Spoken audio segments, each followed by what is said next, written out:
addicted to what you and I realize. Lead the way, I follow. No need to say where we are heading now, babe. I follow to the edge of it all. So tell your good night, 'cause I'll find a better one. Yeah, susceptible now before the moment flies, before it flies. So tell your good night, 'cause I'll find a better one. Susceptible now before the moment flies.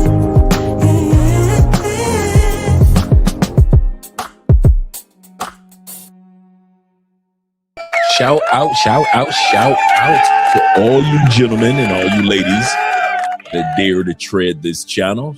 Shout out to all you guys here with Andre and Andrea's Love Crossing Borders. This is a part 2 episode.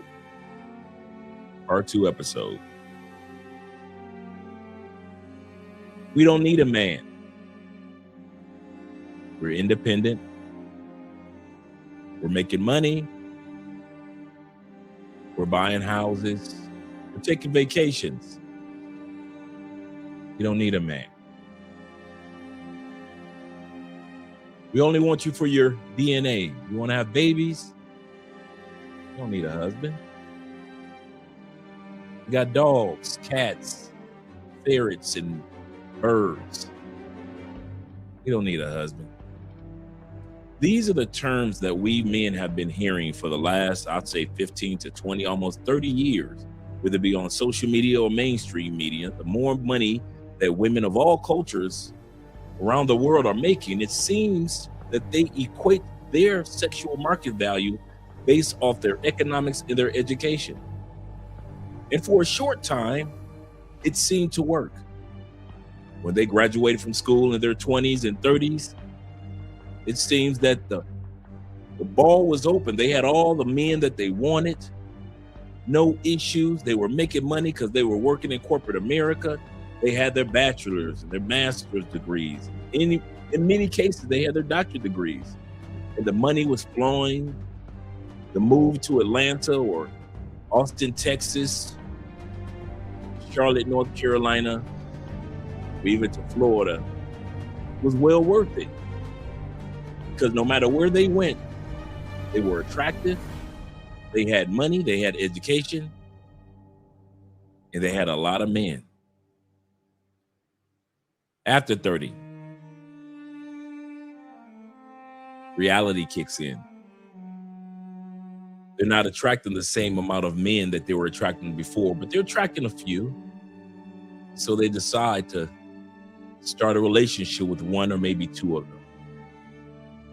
Even though the money is still good, even though they still own the houses, they still have the nice car, and they're going to the beaches in Florida, they decide to continue on with the relationship with a nice little boyfriend or male friends or situationship, if you will. But time is ticking. He's 33 now. 37. 41. And other than a Pookie, Ray Ray, or Nook Nook impregnating her when she was 27, well, she wants to get married. She's been in a relationship with you going on 6 years, 3 months, 2 days, and 13 hours.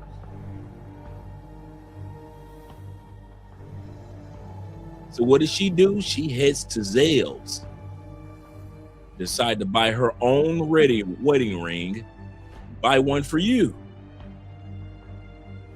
And now these ladies are doing just like the Bible said they would do. I want to repeat that.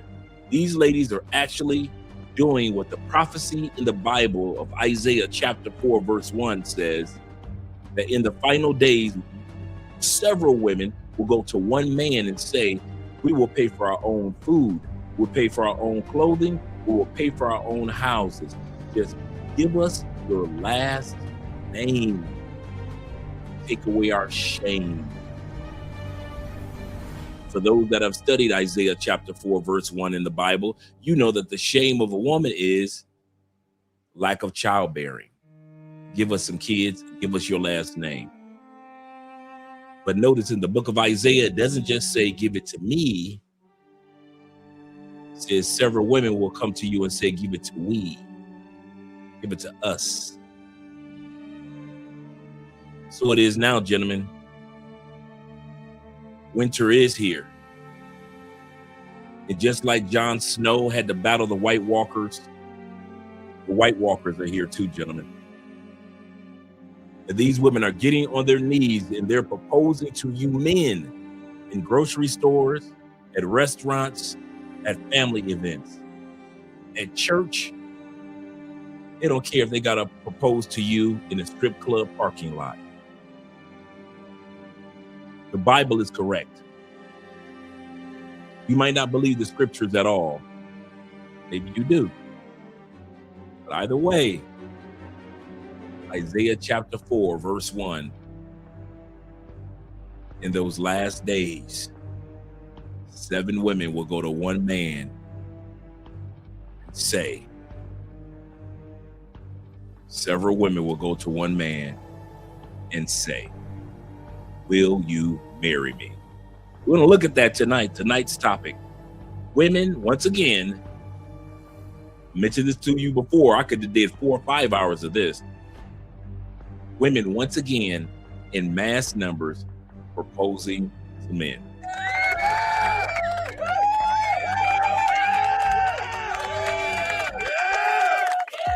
Shout out to all you guys that are here tonight. Glad you guys are having a wonderful day. Let's get ready with the shout outs. There we go. Got some smooth music. Let's go I reached in the crate for our old school shout out music. So shout out to all you guys that are here for the old school shout out music that we used to use back in the day. All right, let's get started. Shout out to you guys by supporting the channel by way of PayPal, Cash App, as well as Super Chat. We appreciate you gentlemen, as well as you ladies being here tonight for this particular topic. The centerpiece of this topic tonight, gentlemen, is that you are valued. I don't care what women are saying on social media. I don't care what women are saying at your job. I don't care how they're acting. Men, you are valued. This is why women are starting to get on their knees. They're not getting on their knees because you're trash. They're not going down to Zales and other jewelry stores to buy wedding rings because you're trashy men and you don't deserve to be married or loved. No, these women are getting on their knees because they see the value in you men. And they know that if I don't compete for this man's love, and if I don't get on one knee to get this man, he might get on his knee for another woman. Since women know this, they're starting to realize they've got to compete. And one of the ways they're competing is just asking you for a proposal even before you ask them. Shout out to my brother Kenny People in the building.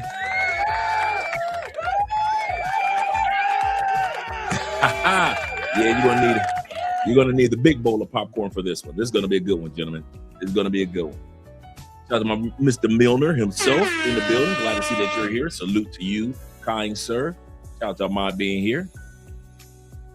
Delwyn is representing as well. Salute to you being here also, kind sir. Salute to you being here also. Glad to see you guys are here, man. Hope you guys have had a wonderful day today. My man Jay Casey, good evening. Say good evening to Mr. and Mrs. Spence. Andrea is spending some time visiting her family that just came in town from Europe. So shout out to the family members that made it with safe flights. And also my brother David Dice of the Dice family. Salute to you as well, brother. Glad to see that you're here. Appreciate you, Dave. And I haven't forgotten about you in regards to the video from yesterday and any other ones that you want. I haven't forgotten about you. Salute to Andrea, and salute to the chat brothers. Yes, sir. Let's scroll down a little bit further. Shout out to Show Enough. Show Enough, I forgot to give you a shout out yesterday for your $5 blessing on the Cash App. Shout out to you, brother, for the blessing over on the Cash App. Appreciate you, brother. And we got our first super chat. And Dave says this. He say, Dre, Reggie Bush's wife, who is from Armenia, must be beautiful, literally shows brothers all the love and the respect that she actively values him on a regular. That's you know what makes it so amazing, man, with Reggie Bush's situation? Just imagine, I mean, if anybody loved Kim Kardashian, it was Reggie Bush. Just imagine if Reggie Bush would have got stuck with Kim Kardashian as a wife. Reggie was right after Ray J. Reggie was at the peak of his college career and going into he was at actually the peak of his pro career, doing amazing things in the NFL. I think he was with the Saints at that time period. And just imagine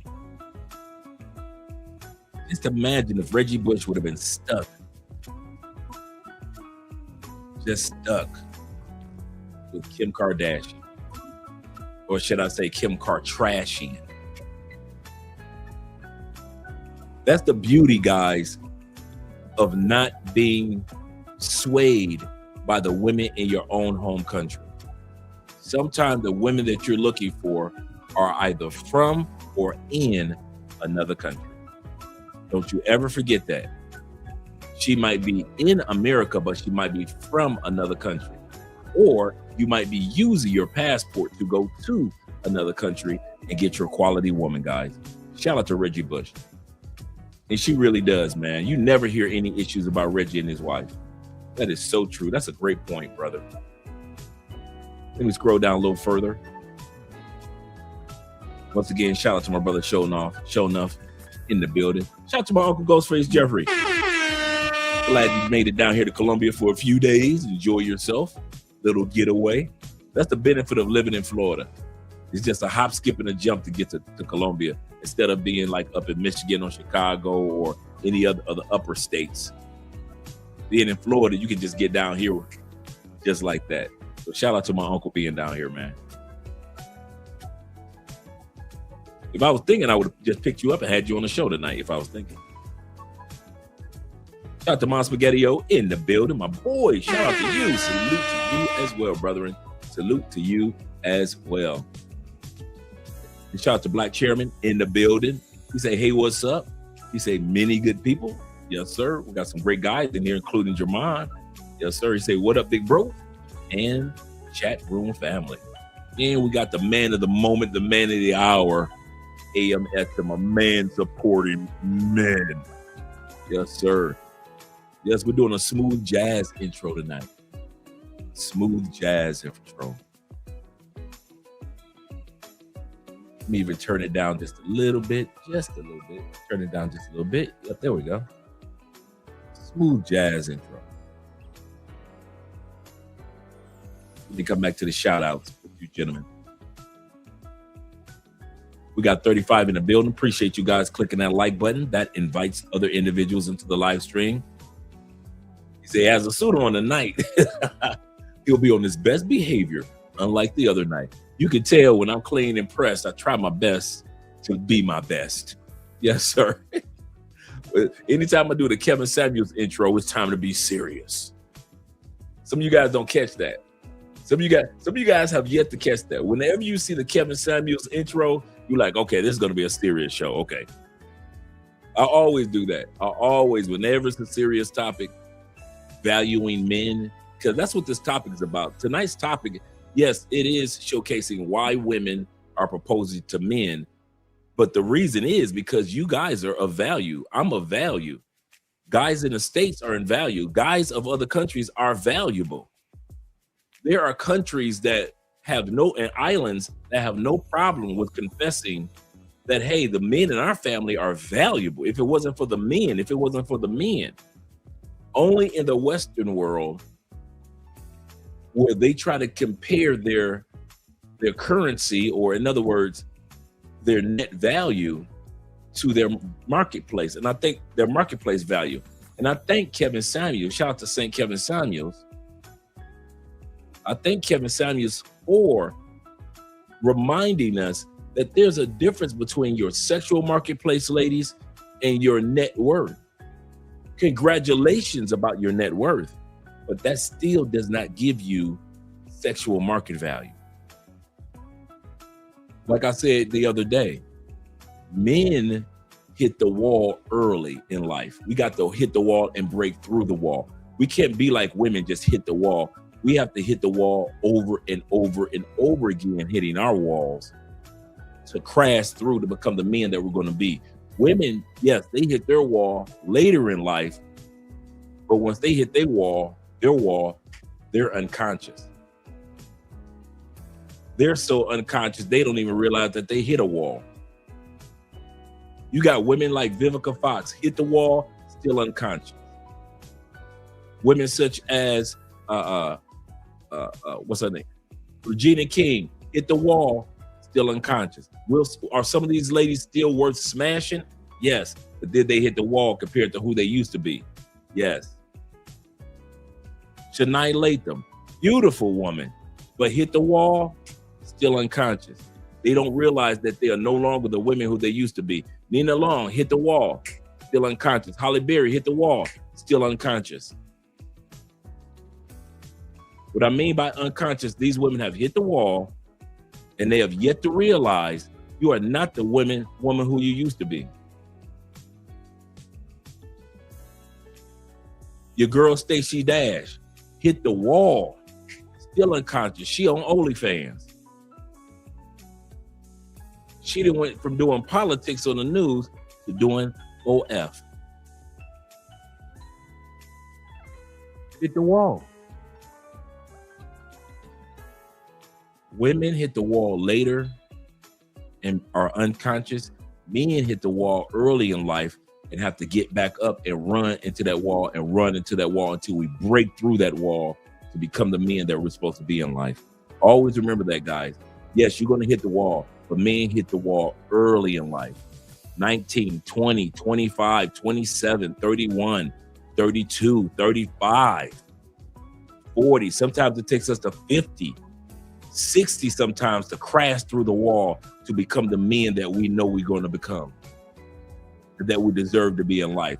And I'm telling you now, the reason why I'm doing this video, because every time you see one of these women get on their knees, it is showcasing how valuable you men are. How valuable you men are. And women are acknowledging it. He said, you giving out blessings of knowledge. Yes, sir. Shout out to you, brother. I appreciate that. And shout out to my brother, Keith Mack in the building. Yes, sir. My brother said, he said, Dre, I can't lie respectfully. Of course, Reggie Bush's wife is nice. Yes, sir. Yes, sir. Yes, sir. And Reggie was always a good dude anyway, man. You ain't never heard nothing crazy about Reggie, man. He said, but I really don't want to go back. Not back there. Not back to wonderful Florida. Shout out to Tampa boys. The new Beck is in the building. He said, Tampa got a Copa flight. Yes, they do. Or does Ghostface fly out of MOC, Orlando? Let's see. Shout out to El Patron being in the building. Glad you're here. Salute to you, brother. Glad to see that you're here. Really do. He said, thanks for the consistency, Dre. Keep crushing. I appreciate that, man. I really do. I really do. I try my best to be consistent with all of us, man. Jeff says this. He said, his online best behavior until he undo the tie. You've been watching me well, my uncle and my friend. You've been watching. That's what I was trying to think of earlier. And Lisa Ray. hit the wall, unconscious. Lisa still thinks that she should be treated and men should spend money on her the way they did when she was back in the day in her early 20s. Melissa Ford hit the wall. These women still think that they deserve to get what they got in the early 20s. But Kevin Samuels have told these women time and time again, if you ladies deserve a man to spend economically on you at this stage of life, why can't he just go and get a younger version of you? There's a younger Rihanna that's out every year. There's a younger Melissa Ford out every year. There's a younger Lisa Ray out every year. There's a younger version of all the women that were hot, all the 90s beauties chicks. There are younger versions of them that are out there right now that are 22, 25, 29. Why? That's what Kevin Samuels saying.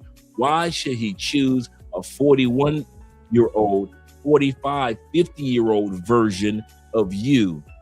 Regina Hall, beautiful woman. Why should he choose a 50-plus-year-old Regina Hall when there is a 27-plus-year-old Regina Hall that he can spoil with that type of money, time, or energy? And they hated him for it because he was absolutely correct. See, what perturbs women is this, and I mean of all races, and I mean globally. The fact that men get better, if you do it right, I'm going to say this again, because not all men do it right. If you do it right, you like the Whisper song, it just gets better with time. That's you. I'll say that again. That's you, brother. You might not see your value today. The women may only see you as for intimacy. But as time progresses, I kid you not, you get better. How many of you men can say at this stage of life, you're better than what you were at 23? How many of us can say that we are better than what we were at 33? Some of us can even say, dude, I'm better than who I was at 43.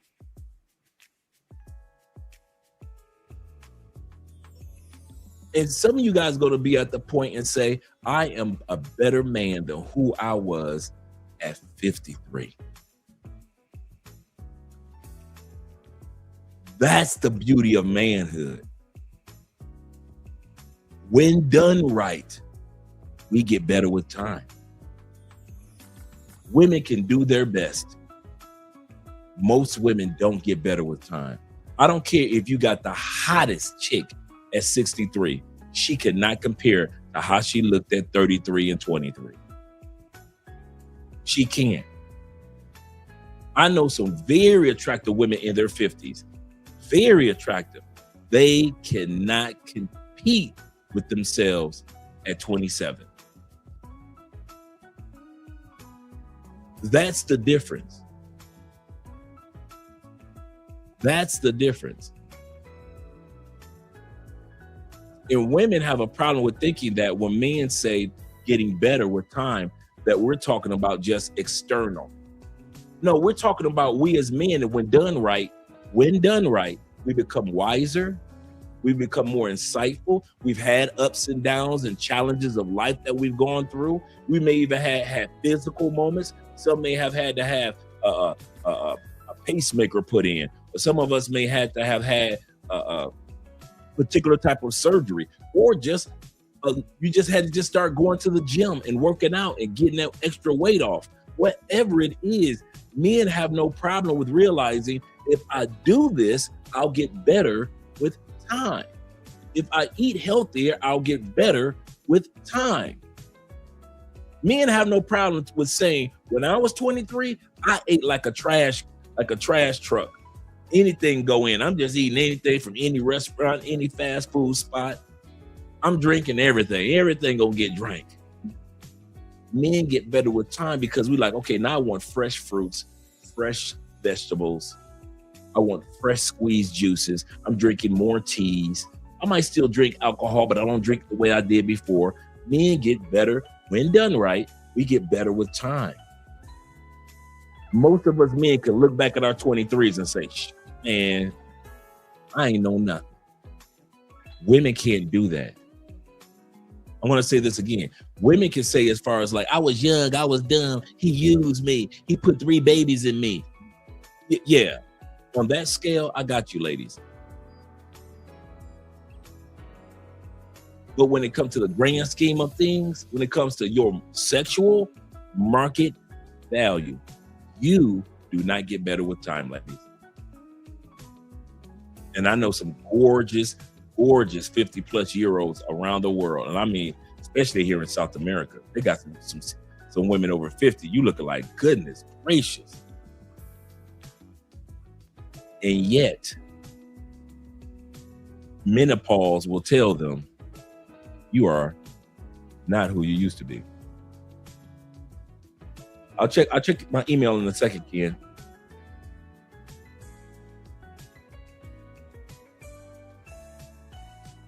You sent me two emails, Ken. You sent me one with the research purpose and the one with the Kindle Amazon. So I'm gonna check that one out in a second.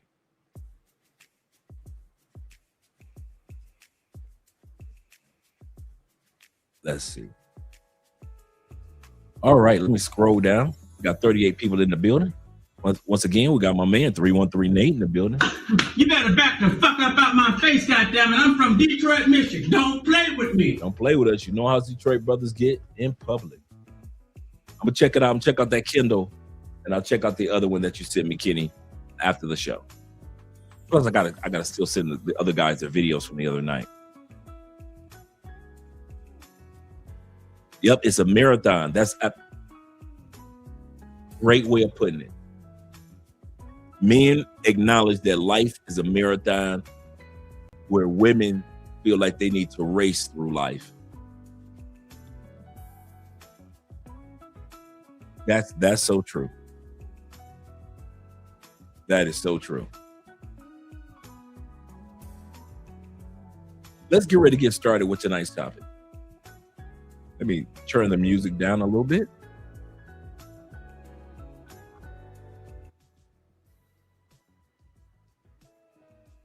There we go. And let's get started. Remember, we're going to see and hear from women wanting to propose to men, but tonight's topic is all about reminding you men how valuable you actually are in this sexual marketplace that we all live in today. I'm never going to get married. I don't want to get married. Why? There's no benefit for the man. He only has everything to lose. A man can be completely faithful to his wife, provide, protect, take care of the kids, obviously when he's not working, whatever. And the wife can step out and cheat. And what's the result of that? Man has to pay alimony, has to pay child support, loses his house, loses the cars, loses everything. Why? What's the point? And then it's a coin flip. Flip a coin if your marriage is going to work. Those are the odds. Those are the chances. If you want to get married, cool. Throw a wedding, put the rings on each other, say your vows, you're married. You don't have to. Right. Absolutely correct. If you want to get married in the States, now, if I were to get married in the States, true story, which it wouldn't have happened anyway, because I just don't want to be in the States anyway. But if I had gotten married in the States, it would have been a non-licensed, state-sponsored, if you will, marriage.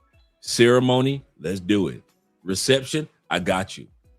Tuxedos and dresses, a must. We got the kids throwing out rose petals on the floor. We got John Legend music playing in the background. We could do all that, right?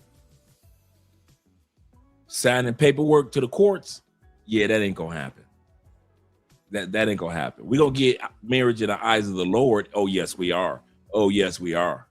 We're gonna have the pastor or the priest, imam there, whoever, right? But I am not. There is no way in the world I would get married.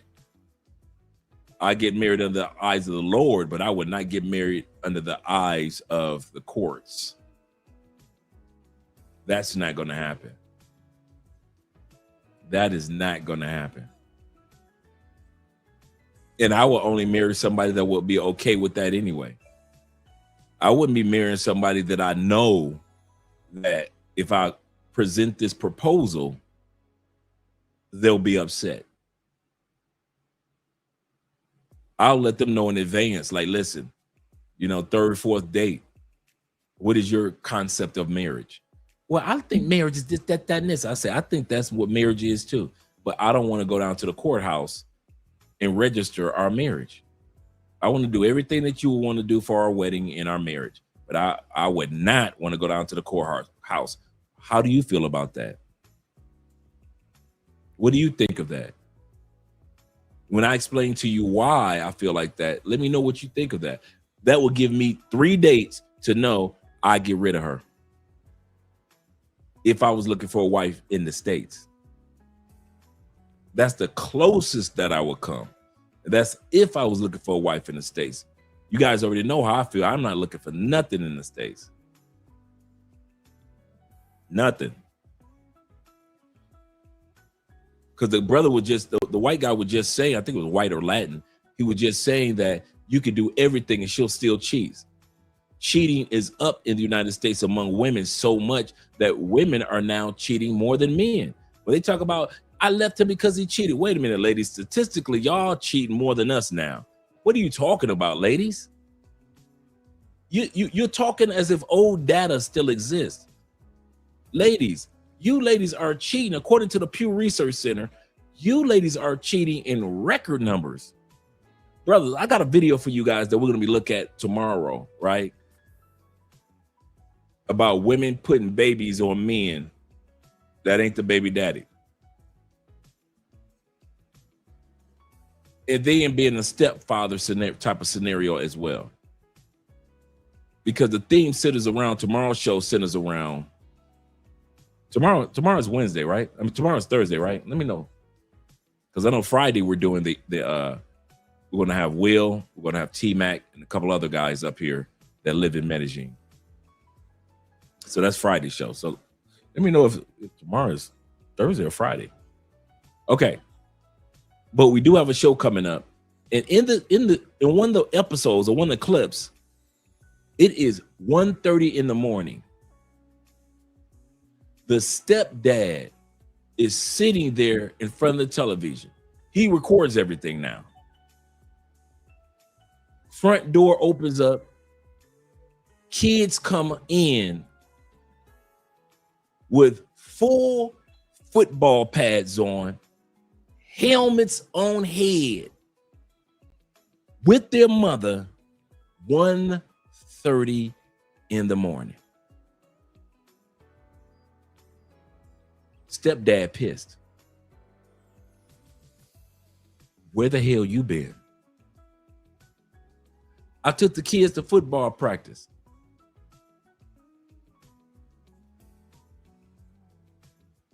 It's 1:30 in the morning. You telling me that these boys kept a football practice this late? I mean, the kids were no older than like 10, and that other one was 8 years old. You could tell they were just young kids, right? And this is in that episode that we got coming up. Not tonight, but either tomorrow night or Saturday night. It depends on if today is Wednesday or Thursday, right? Sometimes I forget the days. This man's like, wait a minute, you must think I'm stupid enough to believe that A, the kids got practice until 1:30 in the morning, and B, these boys gonna wear football uniforms with the pads, and they came in the house fully helmet with the chin strap until 1:30 in the morning. So they ain't ate nothing. They didn't take them helmets off until 1:30 in the morning. Just getting here, they haven't eaten anything since 1:30. 10-year-olds. Men are tired. You got to be the biggest fool to not know that this woman is still sleeping with her baby daddy. You got to be the biggest fool in the world to know that that woman did not have them boys over their daddy house. They're eating. And her and the daddy took care of business.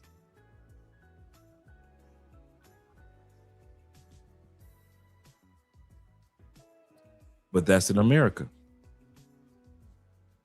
And they expect y'all to go for it. I'll say it again. They expect y'all to go for it. Shout out to Ishmael being in the building, my brother. He said, I've seen foreign women propose in the softest, cutest ways. They just want that wild ride. I feel you, brother. Shout out to LJV, Southern Vegan in the building, as well as my brother KP. Was my brother KP. Let's continue on with the video. Submit nothing with the courts. Yeah. Die alone? The only reason why somebody is not okay being alone is because they're not okay with themselves. Exactly. I agree. That's it. Like if you're not okay being alone, you have issues with yourself that you need to take care of.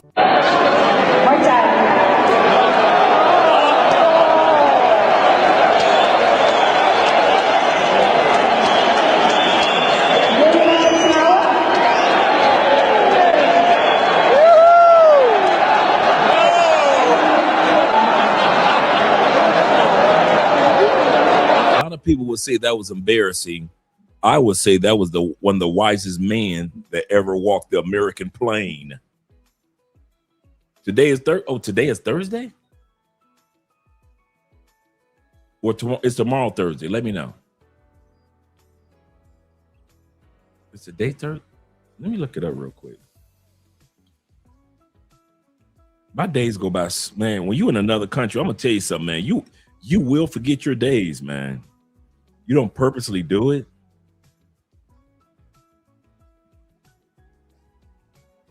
Oh, it's Wednesday, so tomorrow's Thursday. Cool, perfect. Thanks, D-Well. Delwin. Shout out to you, brother. Appreciate you. Tomorrow is Thursday. Gotcha. Today is Wednesday. Okay, tomorrow's Thursday. All right, gentlemen. Shout out to my brother Gypsy Cat being in the building. Appreciate you being here, brother. Appreciate you being here. Yeah, I consider that the wisest man in all the land. These women think that they could put you in situations in front of crowds, and the crowds will allow you to be pressured. He said, today is Thursday. He said, I'm late for leaving. Oh, yeah, that's right, Jeffrey. That's right. Thanks for reminding me. Same here. He said, when I'm in Colombia, he said, I forget my days. I do, man. I kid you not, man. And that's every week.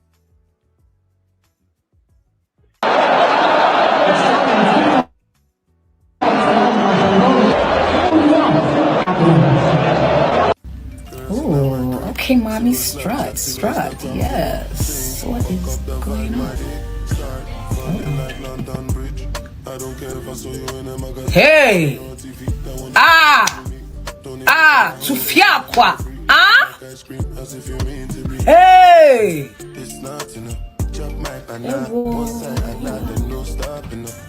What is going on? What is going on? Please! See, I blame feminism. This is why I say we should cancel our membership to the feminist movement. Because what is going on here? Unsubscribe me from the list. All this man and woman equal. This is what is the result is the consequences of stuff like this. And she's even there funny. The guy even want to put his finger. And he went, oh yeah? Hey! You better believe a lot of these dudes will accept the ring in front of the crowd, but when they get to the house, he ain't setting no dates. This dude right here is setting no dates. Yeah, baby, I'll take the ring. I'll give you a kiss. Let everybody clap. They're gonna be engaged for 7 years. They're gonna be engaged for 7 years. You see the little girl with the cell phone recording everything. She gonna make it go viral. Whoever the cameraman is or the camera woman is who recorded and posted it on TikTok to go viral, I bet you they still haven't gotten married yet, even after this recording. You say, that's right, get on your knees. As for me, don't get on your knee, girl. What you doing? What you doing? You might as well get on up. No, I'm gonna tell you no before you get down there. Before you get down there, no. No, Irma Jean, no. Willie Mae, no.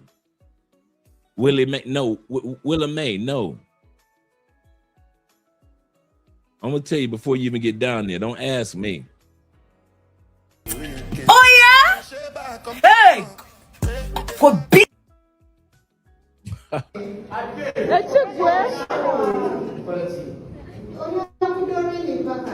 Let's go to the continent of Africa. It's not just American women. Let's go to the continent of Africa.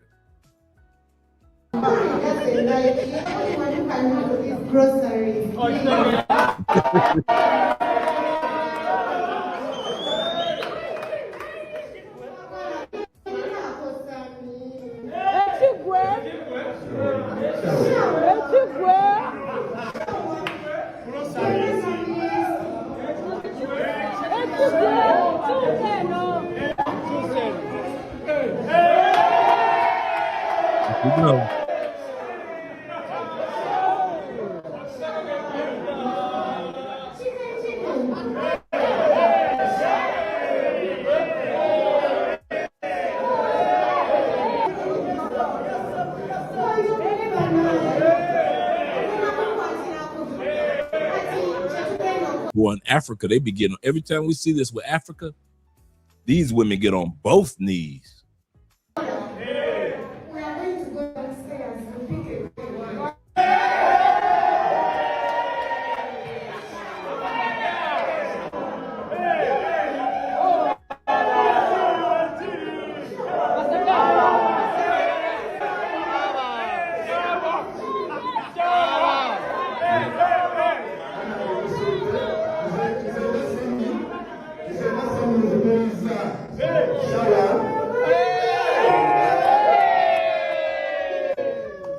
She coming with the money. She emptying her purse. She's gotten on both knees. It's always a crowd of brothers that ain't married that's always hyping you up to get married. Man, don't be hyping me up. Y'all ain't even married. Yeah, Gypsy, this wild, bruh.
Woman proposed to boyfriend at 6 LACK's concert.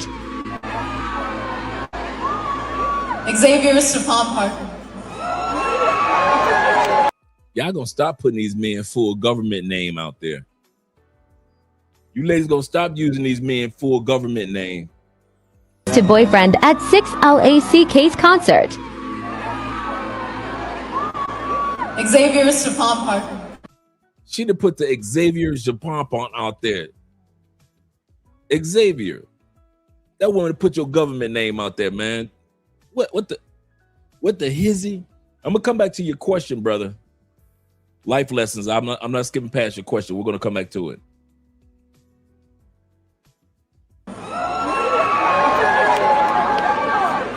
For almost 4 years, we've been together. We have been through so many ups and downs, so many losses, so many wins. Music has always been an important part of our relationship. Thankful to this man right here. I've had so many good memories of you.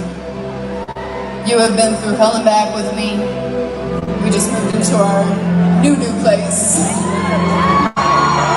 Planning a wedding, doing all of these things, and you deserve to have something special. You deserve to have a moment where you shine, and I want you to feel the same way that I felt when you proposed to me. Black, can I give this to you?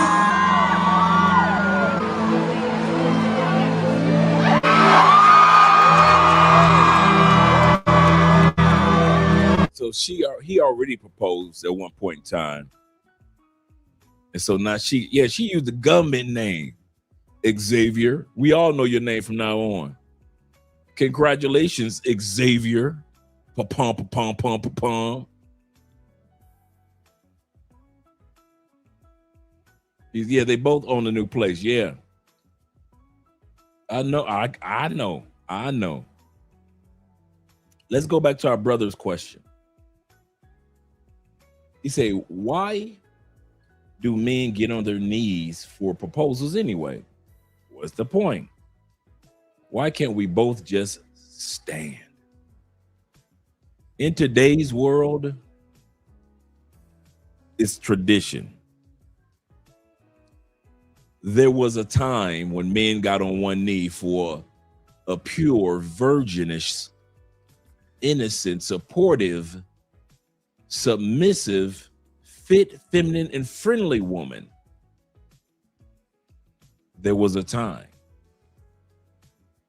There was a time he got on one knee. He knew that she had not given up her loins to any man, and she was childless. There was a time when men were in competition for these few wonderful women from their homeland or from their hometown. And so since men knew they were competing, they were like, listen, I know he like you, and he like you, and he like you. And they all want to be your husband. But if you give me the opportunity down on one knee, I'll show you I'm the best choice. There was a time. Now for the women of today, it ain't too many women worthy. If you had to sit back and say only women that was worth getting on one knee for, you would get on one knee, man, I would say 90% of us would have never did a one knee. If it was just today and you could only get on the knee for women that was worthy, women that were still pure, women that were still traditional, women that still were so sexy, supportive, fit, feminine, friendly. Yeah, today you can get on your knees, but you ain't gonna find too many of those. Dudes getting on one knees for baby mamas that ain't even their kids. How you gonna get on your knee for a woman that ain't got nothing pure to offer you? She can't even offer you your own kids. That's the crazy part. She 37 years old. You get on one knee. 37 with 4 kids, and you getting on one knee. She is Miss Corporate, Miss Independent. She's had 18 promotions with that same company. You can't tell her nothing. She's the CFO, the COO of the company. You gonna get on one knee for that? See, the worthiness of one knee is past. So I understand why my brother questioning, why are men of today getting on one knee? because the women of today, for the most part, no matter where you go around the world, they aren't even worthy of the knee. Not most of them. I'm not talking about because you love her. A lot of dudes get on that one knee because he love a woman, not because she's worthy. There was a time where the women were worthy and you loved them. She was pure, innocent, thoughtful. She could cook, she could clean, and she was going to be a freak. That era has passed. You got dudes that's marrying pay for play in other countries. Brothers getting off planes, marrying prostitutes, getting on one knees for prostitutes in other countries. So I concur with my brother. Why is it that men are of today getting on one knee for these thoughts of today? What is the point? Statistics say y'all gonna get divorced in less than 3 to 5 years anyway. Statistics say 56 to 57% of y'all gonna get divorced in less than 3 to 5 years. Why are you getting on one knee? I want to know the answer to that one, American men, American women, Canadian men, Canadian women, UK men, UK women. Why y'all getting on one knee when you know that 57% of the time y'all gonna get divorced within 3 to 5 years, and the woman who you get on your knee for is more likely 80% of the time to file divorce on you, and you gonna get on one knee for this woman in a country or countries where she has laws that will allow her at any given point in time to take half your ish. Take half your ish, and you getting on one knee for it? Yeah, that one knee era has passed with most women. For some women, yes. For most women, no. No. Shout out to my man Ronan Traveler. Good morning to you, brother. Good morning to you. No. Dudes don't know their worth. That is probably not only the purpose of this particular episode to let men realize your global value. That is probably the biggest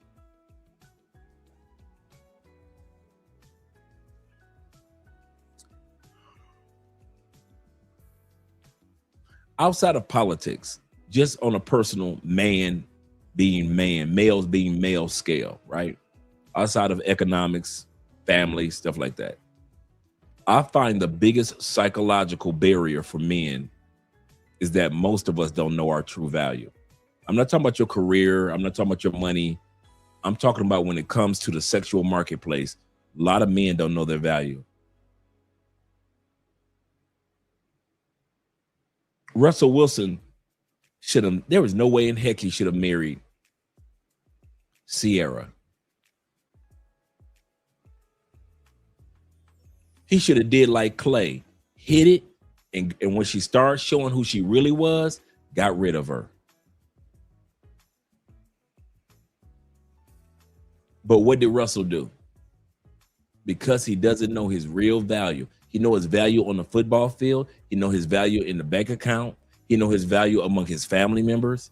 But when it comes to the sexual marketplace, Russell Wilson, the reason why he married Sierra is because that brother does not know his value to this world. I would have respected him more if he had did like Reggie Bush. Got somebody from another country outside the industry. I would have respected that more.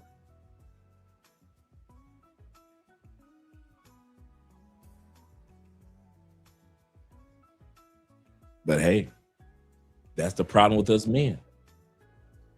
Our mothers and aunts and cousins and female co-workers and ex-girlfriends have beat the value of us out of us.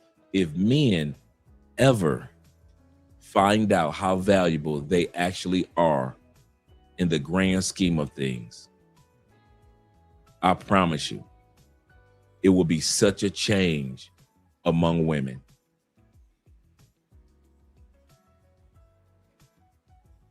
You think women in other countries compete? I'm not talking about egotistical know your value. I'm talking about in the sense of you know how to let women go. I think that's the problem that most men have. Many of us don't know how to let beautiful bottom feeders in any country go. She's beautiful, she's sexy, but you know and I know she's a bottom feeder. Without you, she'll never be anything in life. And I know women that got great careers and are bottom feeders. I'll say that again. I know women that when it comes to their career, they are excellent. They make money, they own homes and great cars. But I know dudes that have thrown those women away like they were last week's trash. Ask Holly Berry. Ask Regina Hall. Ask Shania Latham. Ask Vivica Fox. Ask Lisa Ray. Ask Stacey Dash. If I'm lying that women can make money and be successful in their careers, but when it comes to the market value of relationships, they are trash, ask these women if I'm lying, that they have been used and thrown away like yesterday's newspaper. If we all could just finally get men to understand how valuable you are on this planet. I'm not talking about everybody's got to have a suit on and stuff like that. I'm talking about men realizing I could say no to this chick because I know that there are 15, according to the Bible, Isaiah chapter 4, verse 1, several other women want me to. I don't care. You should be at the point where you don't care if women call you sassy because another woman wants to cook a meal for you, and yet this woman wants to cook a meal for you too. It used to be like that when we were rural people. I'm gonna say this again. Women would compete for men. How? What's one of the ways they used to compete for us? By the way that they cook. Miss So-and-so will make you a pie. Sister So-and-so from church will invite you over on Wednesday night for a meal. Sister so-and-so will invite you over because she was having a family function on Saturday evening if you can make it. Women used to compete in the United States and in other countries. Now, because they're making money, they don't feel they need to compete. Ladies, don't compete. I want to say this to you right off the bat. Ladies, I'm telling you now, do not compete for a man. Don't compete for a man if that ain't you. If you are not built to compete and you're only built to compete in the boardroom, keep your butt in that boardroom.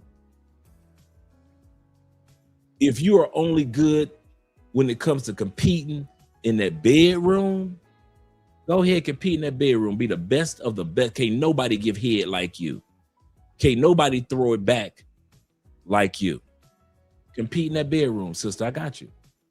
When I say sister, I mean all women. Go ahead, ladies, compete. But if you ain't built to compete for a man, don't do it. You know what's going to happen? There's going to be plenty of other women around the world that's going to get that good man that you said, I'm not competing for. Society is not upset with women, with you ladies, because you don't compete for men. Society is tired of you ladies of all race, color, or creeds complaining when another woman gets that man. If a white woman get that man, y'all complaining. If a regular guy gets that, if a regular woman gets that man, y'all complaining. She deserved better. You didn't want him. If a tall woman gets that man, y'all complaining. You didn't want him. You 5'1". He's 5'9". You didn't want him. You want 6'2", 6'3". So a woman came along that was 5'7", and she said, "I'll be with him. He's 5'8". She said, as long as he 5'9", I'm 5'8", we good. We gonna be a happy couple. And y'all that's the part that society is tired of you ladies when it comes to the men you don't want to compete for. You don't compete, but you complain. You're not willing to compete. You compete in that bedroom. You'll compete in that boardroom. But when it's time to compete for a relationship with that man and not a situationship, you won't compete. Cool. Just stop complaining when the white girl get him. All you short women, stop complaining when the tall girl or another short girl decides to get with that man that's 5'9", 5'10". Stop complaining. You said that you want a dude that makes 6 figures. Cool. This other woman said, I will take him even though he makes 60,000, 70,000 a year. I will take him and we'll build a wonderful life. He makes 60, 70,000 a year. I make 50,000 a year. That brings our household to 110. These women have no problem with buying a house and building a family with a net worth together of 110. But you're complaining you didn't want him. Ladies, Kevin Samuel tried to convince y'all to get with average everyday dudes all the time. He told you are an average woman. What is wrong with being with an average man? Kendra G knew no matter how much money she makes, she is not an attractive woman. She is not attractive. I don't care how much money she makes. I don't care how much she's on a DJ, how many fancy clothes that she buys. Anybody can look at Kendra G and right out the gate, even with her best makeup on, sister, you are not attractive. You are average at best.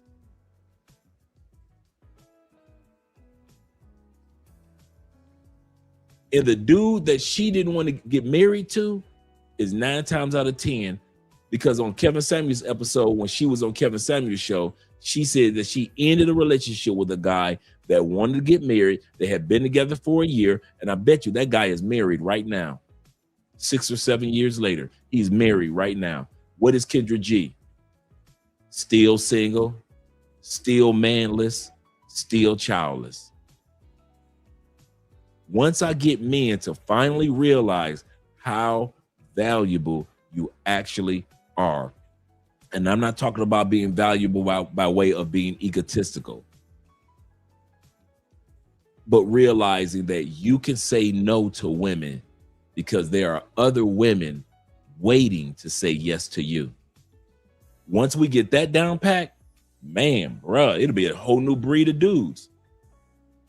It'll be a whole new breed of dudes.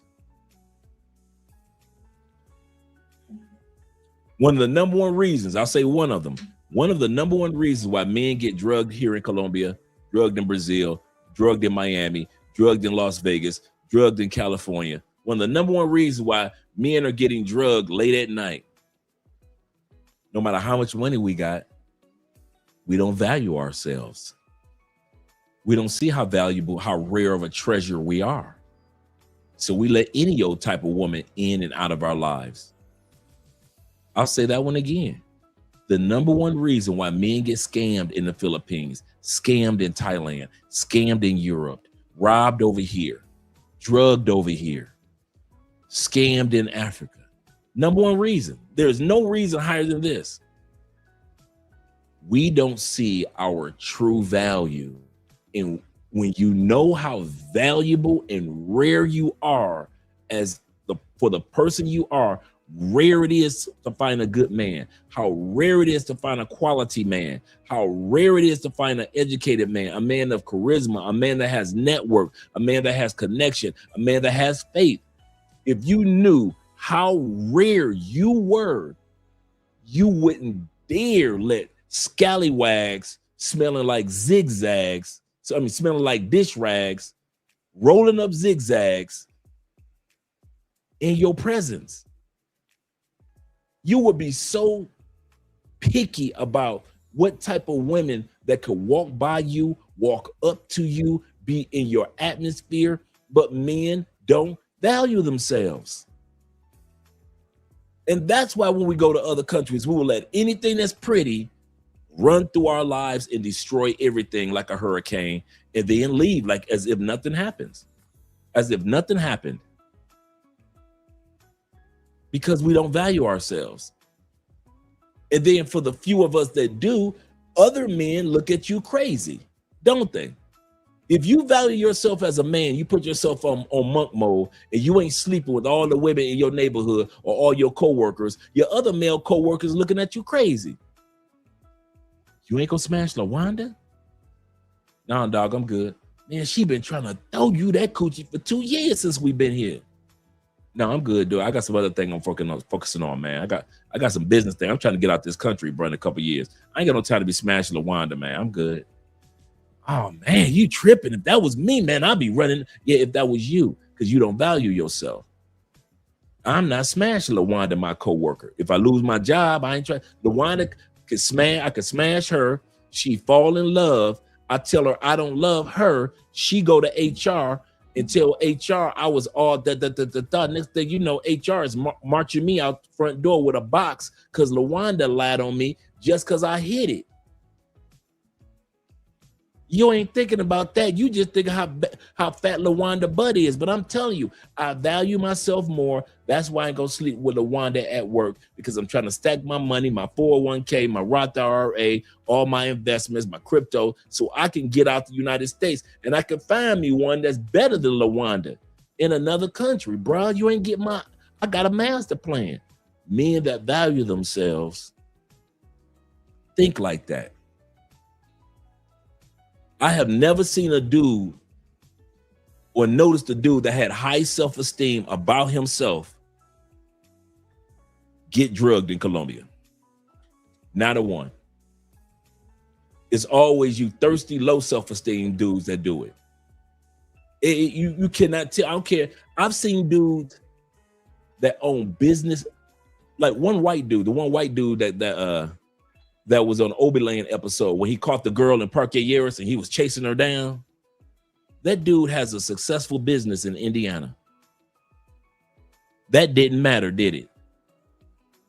Didn't matter how successful his business was, how much money he was making, didn't matter, did it? Because how he valued himself in a foreign country was so low, he got robbed and drugged. Now, fortunately, they were able to catch the woman, right? But that's not the norm. How many videos have we seen in DR when dudes get in arguments with pay-for-play chicks or low-value DR chicks? I know dudes that, did we not look at the video of the brother a couple months ago? We looked at the video a couple months ago of the brother that's in a relationship with a chick in DR that keeps calling the police on him for domestic violence. But yet he's still with the chick right now.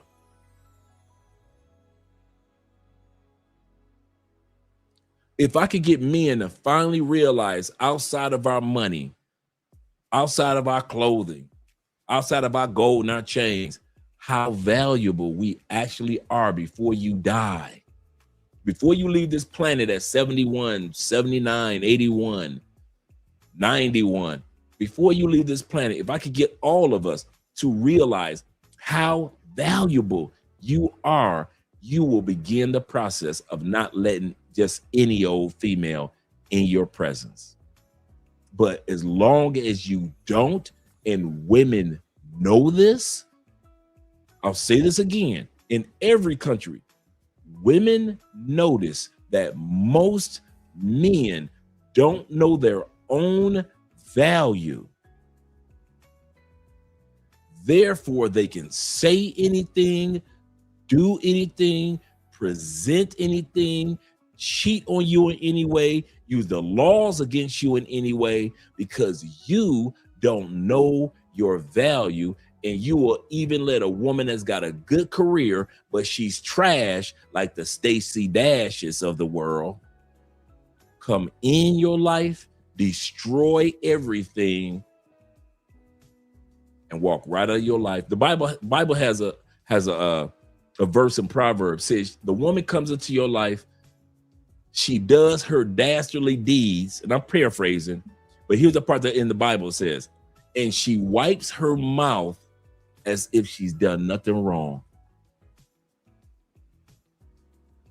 She wipes her mouth as if she ain't told nothing up. She ain't came in your life, gave you fire head, and you fell for it, and she walked out and your whole life is in shambles. And it's like that scene that's in the movie when they got the giant explosion in the background, and she walking out your life in slow motion, wiping her mouth, it's in the book of Proverbs, as if she's done nothing wrong.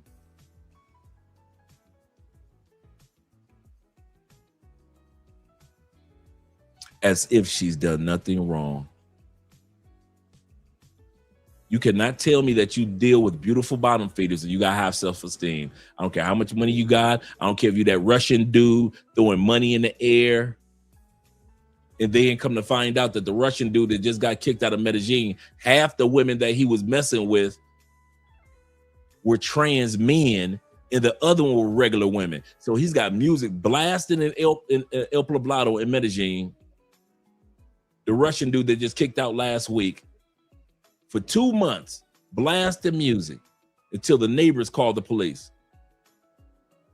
Videos have been recently released of some of his parties. Come to find out, half the people in there were trans men and regular women.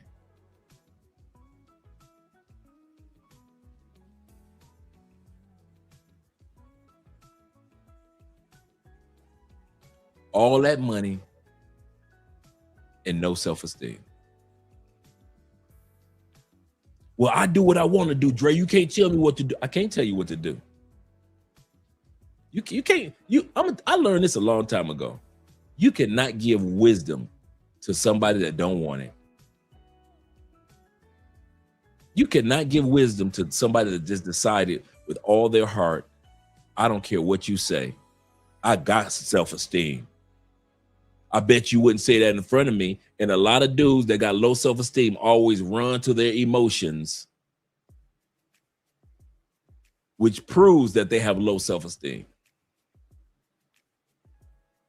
If I was in front of you, what would you do? If I said what I said, would you want to fight me? Why? Because you're getting emotional and not taking in the wisdom that I'm sharing with you as a brother. And so now you want to fight me. But you won't look in the mirror and fight the lie that you're telling yourself.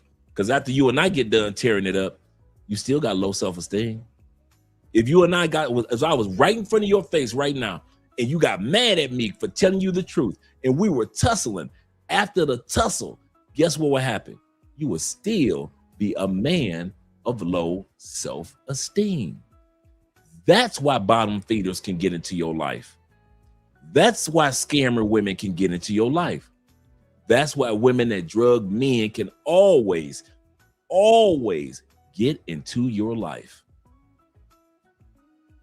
Because you got low self-esteem. Pocket full of money, bank full of money, garage full of cars, huge house, living off the beach. Your self-esteem is shot. Your self-esteem, I mean, you doing good in corporate America. You go to work looking good. But then you come to Colombia and the real you shows up. Do you get with women on your level, economic level, economic mindset, wisdom? No, hell no, you don't get with no women like that. Who do you get with? The dumbest Colombian, the dumbest Brazilian, the dumbest woman in Thailand, the dumbest woman in South Africa, the dumbest woman in Mozambique, the dumbest woman in Kenya, the dumbest women in Mexico. You get with the dumbest of the dumbest. And as soon as they get you kidnapped or robbed and you got a kidney missing, you want everybody to blame the women. And most people will, oh man, the women down there are dangerous. You may not want to go down there. Truth is,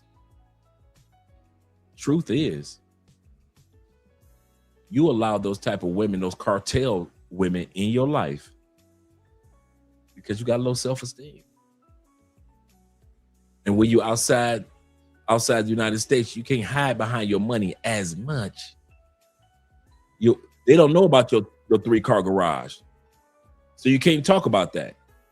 They don't know about your house on the hill. They never saw it. You can show them some pictures, but they never saw it, right? And you could only throw money at them for so long. But they gonna still drug you, ain't they? Okay. How many dudes did not get drugged because they had money? I know it sounds crazy, right? How many dudes do you know that they had money, they told their story on Obi Land or to the media about how they were a businessman or a professional football player, or I'm just a regular dude with a good job? Did that ever stop a woman in Colombia from robbing you because you got good money? Oh, it didn't? So because you got a Charles Schwab account, Fidelity account, and you got investments in JP Morgan account, that ain't stopped them from robbing you.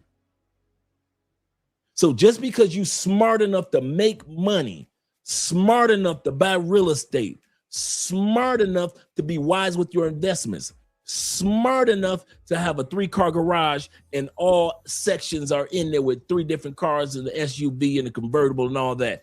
You smart enough to have a hobby of going to the gym and taking care of your health. You're smart enough to sit back and network with this group of people and volunteer in the community to do that. And you're at the city council meeting and you're meeting congressmen and you're going up to all these 5-star dinners and you're going to the tuxedo balls and the mayor's balls and $500 plate dinners. You're doing all that. You're smart enough to do all that.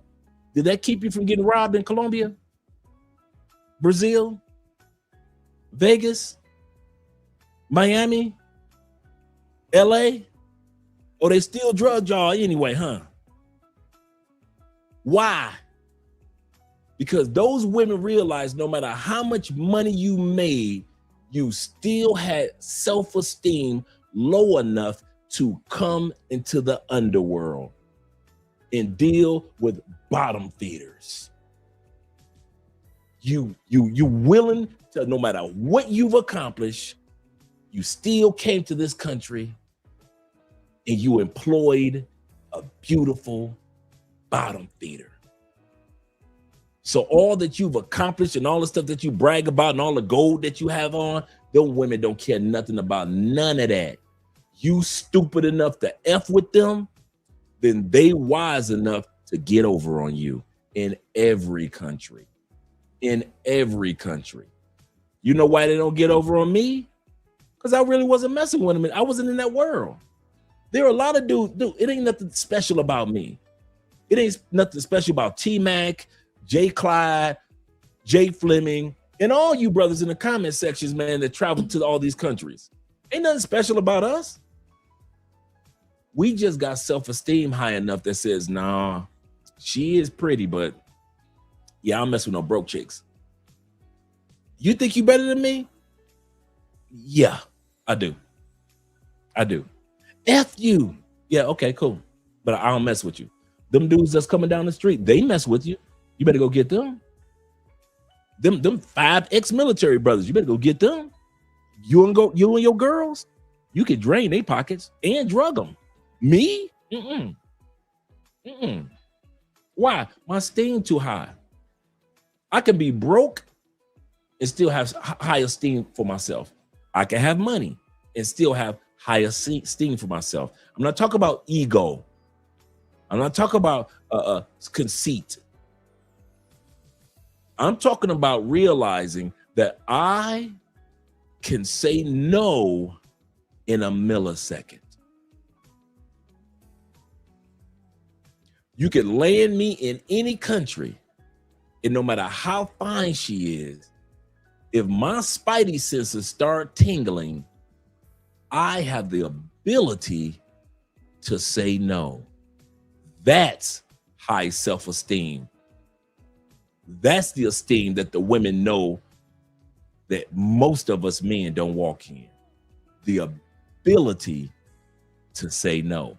Just the simple, nothing special. No, you notice I didn't reach for anything else. I just said, if you can travel with your passport and the ability to say no, it will keep you out of a world of headaches with a lot of women. But a lot of y'all just travel with the passport and with the condoms, but you don't travel with the common sense to say no. And they take advantage of it. And this episode is to let you guys know that you men are valuable. And that's why these women are proposing to these men, because even when the men don't see how valuable they are, the women do. The women do. Our brother AMSM says this. He said, most women don't know where to go to put themselves around high value men. That's absolutely correct. Most women, that is so true. Even Kevin Samuels used to talk about that quite a bit. He say some aren't fit for high value men. I would say most aren't. Most men aren't fit for quality women, and most women aren't fit for high value men. I didn't say high value women. I purposely said quality women, because men don't care about the value in the sense of economics that a woman has, compared to women care about our economics and our networking status. Women care about who knows you and your connections. Women care about that. We don't care nothing about who a woman's connected to. As long as ain't nobody negative and ain't an ex-boyfriend, we cool. We don't care about your money. You're gonna spend half of it on us anyway. It ain't like you taking us out on dates and spending money on us on a regular basis like we do you. But we do look for women that are of high quality. Does she have a good heart? Is she a quality woman? So women aren't qualified for most high value men, and most men don't qualify for high quality women. Why? Because of economics? No. Because most men have low self-esteem. I'll say that again. Us men equate low self-esteem to having the ability to walk up on a baddie and convince her to give up that coochie. We think, boy, he had confidence. And that's true. You got to have a sense of confidence about doing that. I'll tell you what takes more confidence. Telling a baddie to get the hell out your face. That takes more confidence. We equate confidence with pulling out money out your pocket. Baby, what type of drink you want? Drinks on me. Hey, I'm buying the bar. Anybody at the bar want a drink? It's on me. We equate that to be confidence, because that's what society told us. If you spend, then you in, right? Women love men that spend like the white boys. If you spend, you in. It takes confidence to spend until her, and her, y'all don't get a drink.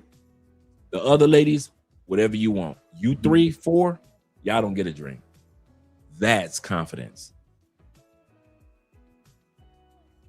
That's confidence. Not everybody can walk in and out of your life. You lay the foundation to women, no matter what you walk into. Not every chick can walk up in your face with a high. When you walk through that door, I'm not saying mean mugging, but give off the energy like, hey, not everybody can get my attention. I know you pretty. Not everybody can get my attention. That's how you need to be walking through these countries, man. If every woman looks like they can get your attention, even the bad ones will take advantage of it. Even the bad ones. He said they just play time. They just a playtime for high value men. Absolutely correct. And a lot of women don't want to admit that. Most guys, it's not even about a high value thing. Most women that we will meet in a lifetime are only for fun. Maybe it's sexual fun. Maybe it's fun going to a movie, putt-putt golf. Maybe just fun having a good conversation. Maybe just fun Netflix and chill. Most women, I promise you, at least 95% of women that you go meet in your life are just good for some form of fun. Well, most of you men are good for fun. You're right. Ladies, you're right. Most of the men that you're going to meet in your life are only good for some form of fun. That's it. Everybody is not wifey. Every dude is not a husband. Most men are not husbands. I'll say that one again. Most men will make terrible husbands. The word husband means gardener.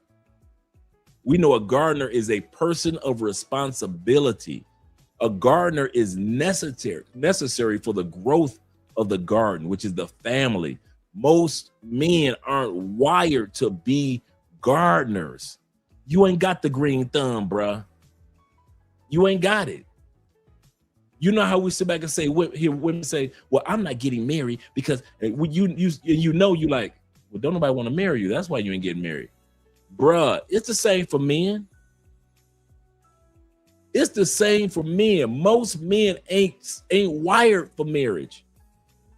This ain't for you, bruh. Go on, have your fun, player. Player, go on, have your fun. Like I say, whether it be intimacy, whether it be just spending quality time together, whether it be she a girlfriend or just a lady friend, situationship, whatever it is, bruh. If you think that most dudes are wired for marriage, then you'd have to say most women are wired for marriage.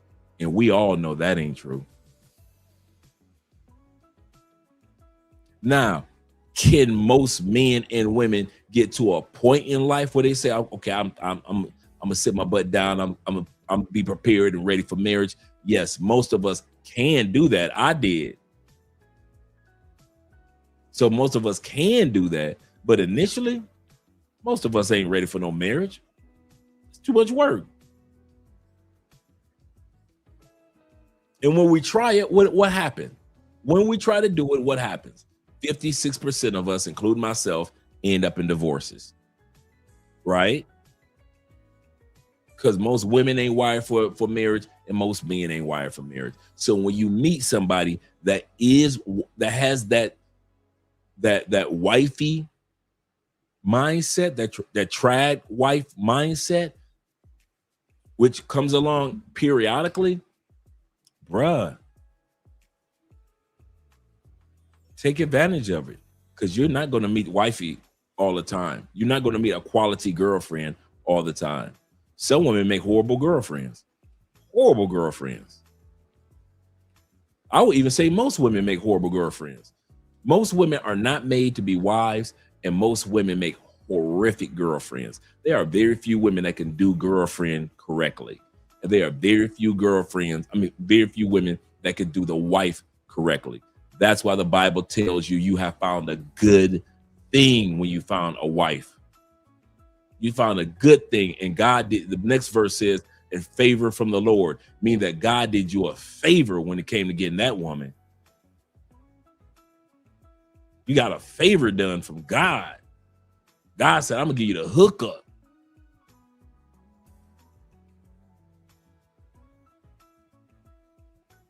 Most people are not going to get married. And most people that do it will be divorced, and that's globally.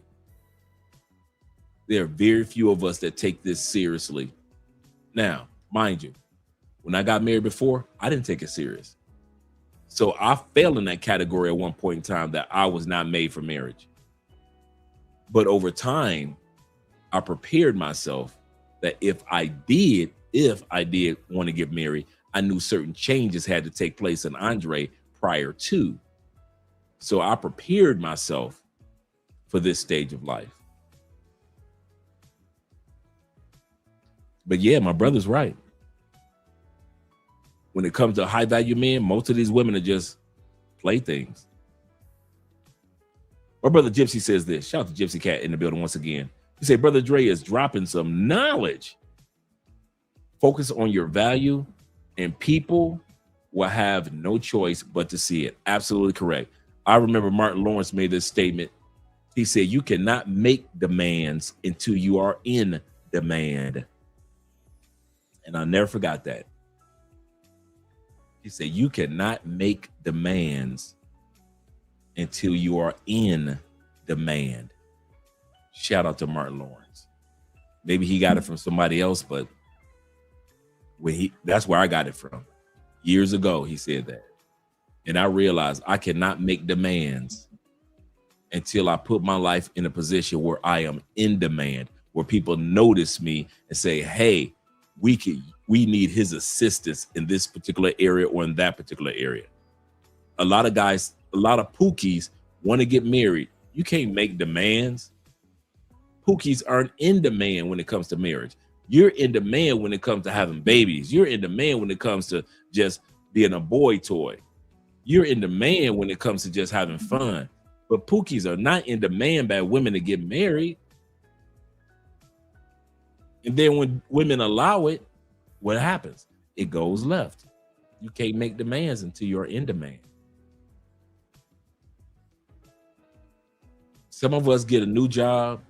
We can't make demands yet. Why? It's a new job. They need to see our skills. And as time progresses, we can go for that next raise. Why? We're in demand. But we can't make demands initially. My brother is absolutely correct.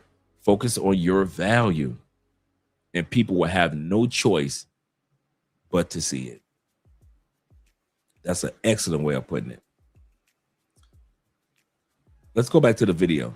I know there's a lot of comments that you guys have made.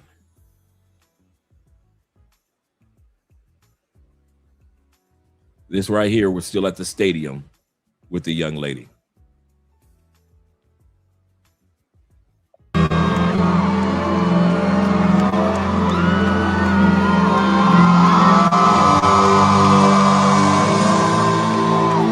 And then once we got married, it started to be like stipulations and rules, and shit didn't work out. And it was more fun before I got married. So I got a thing against marriage. I think it's like overrated. Entitlement. He stated that once he got married, there were stipulations and rules. So then he has a thing against marriage. Yeah, 1 out of every 7. I can agree with that, Zeta. I can definitely agree with that. He said this. Listen, we together, everything working out. As soon as we got married, came with stipulation and rules. In other words, she had the audacity to have standards.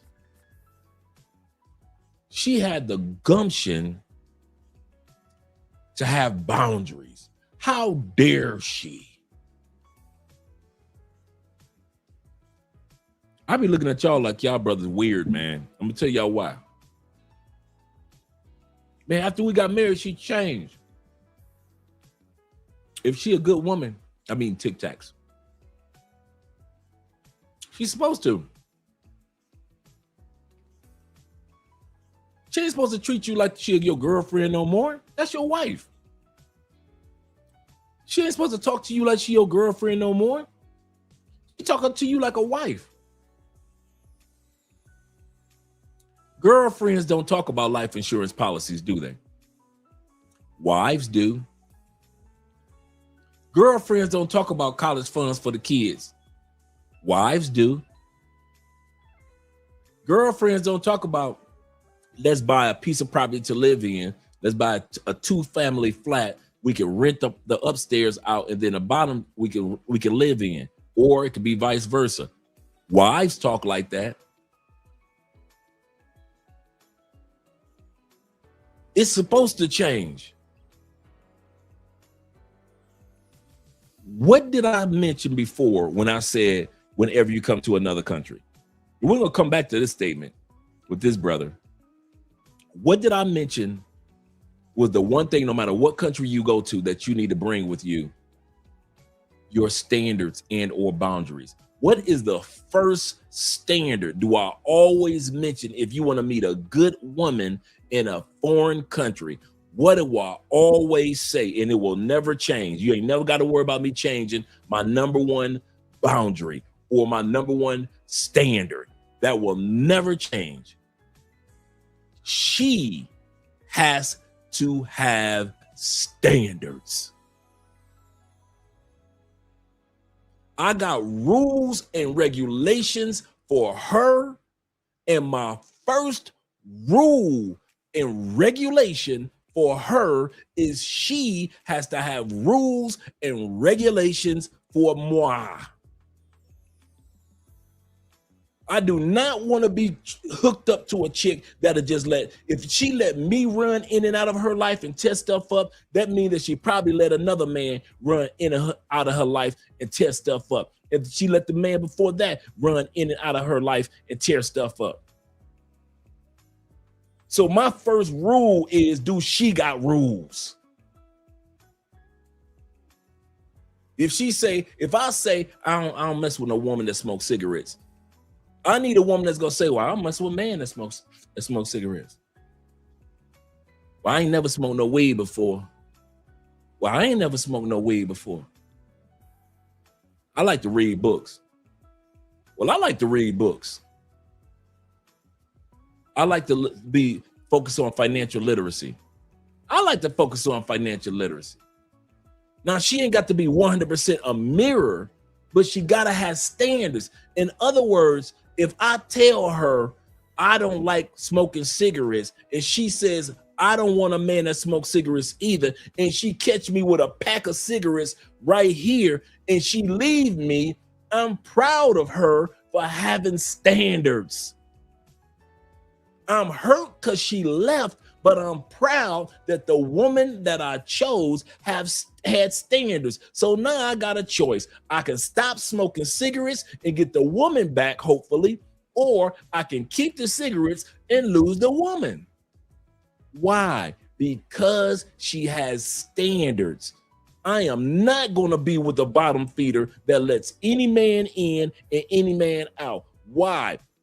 Because if she does it before me, she might just do it while she's with me. If she let any of you dudes, half you dudes that get off the plane, I would not dare date a chick after y'all. And I mean that. All the Pookies, Ray Rays, Paw Paws that throw money at chicks all throughout Colombia. Half the chicks y'all deal with, man, I wouldn't take 15 seconds of my day to even ask them what time it is. Them chicks let y'all guys run in and out of their life. On the plane, you get on a plane, the next dude getting off. You get off the plane, the next dude getting on. This let you dudes just run in and out of their life in the Philippines, in and out of their life in Thailand, in and out of their life in South Africa. Just all in and out of their life. Just, you don't give a damn. You just get off the plane, treat her life like a rental car, and get back on the plane. Here come the next dude. And then I get off the plane, and I'm supposed to let this woman who let all of y'all run in and out of her life in my life? Oh no, my brother. I got standards, and my first standard is she needs to have standards. She needs to have boundaries. No, not every dude that gets off that plane can be in her face. And if I find out she's one of those that have had several dudes always in her face, yeah, that one is over. She ain't never got to worry about coming from me. Hearing nothing else from me. Why? She ain't got no standards. She ain't got no standards. Second reason why I say my first standard for every woman is that she has to have standards, because I know, like you got a strong personality like I do. I told Andrea this the other day. Let Andrea had been a weak woman, I'd have been cheating with 50, 60 women already in Colombia. I know my personality. I know my charisma. I know my sense of humor. Some of you dudes know you too. Some of you dudes are just like me. You need a woman that's like, I don't play that. Remember, I told you guys a bunch of times. Some of you guys have heard this story 100 times. First, Ace Live. Shout out to Ace Live, the YouTuber, content creator. Ace was probably at 2,000 subscribers. Me and Ace goes out to the clubs. Now, the club just so happened to be around the corner from our house where we live now. 25 humongous clubs here in Cali. But we were living a few blocks away. Me and Ace go out, have a great time. We don't come in the house till like 5:30 in the morning. We had fun. We ain't do nothing. We have fun, right? Andrea came. You'd have thought it was Jon Snow / John Wick. Andrea doesn't yell. That's the one thing I can tell you about. I have never in my life heard Andrea yell, ever. Andrea is not a voice raiser. She's one of those cool, calm type of people. Andrea pulls me to the side the next morning. She says, "We're not going to do that in my house." That's all she said. No fussing, no cussing. I knew that statement, "We're not going to do that in my house," said it all. She was right. Just because my boy in town, I don't know Cali like that yet, meaning that it's not safe for me to be out there wilding yet. I'm dragging Ace all throughout the city. We landed in these clubs.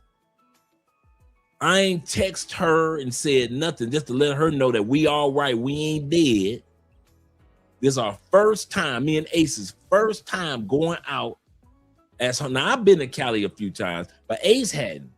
And I hadn't gone out as it being in a solid relationship. And Andrea was like, "No, we about to lay this rule down right now. My man that's in my life ain't gonna be just walking in at 3, 4, 5 o'clock in the morning like, and you ain't told me this is Cali. You could come up missing in this city.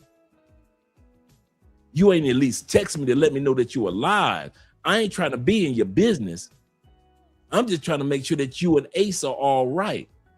Man, me and Ace walked around that house quiet as a church mouse for about 3 days. Ace came up to me like the second day. "You talked to Andrea?" I said, "No, you talked to her?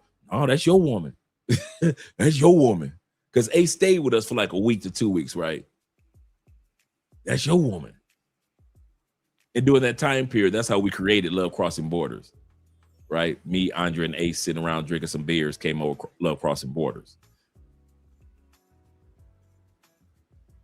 We're not going to do that in my house. As the woman of the house, she has standards. She has standards. Where'd she get that from? Her dad's standards. Her dad would tell her and her brother the same thing. "I know y'all both in college. I know y'all some good young people. Y'all ain't out there wilding, but them streets are dangerous. Y'all are not going to be walking in this house at no 3, 4 o'clock. It ain't going to happen."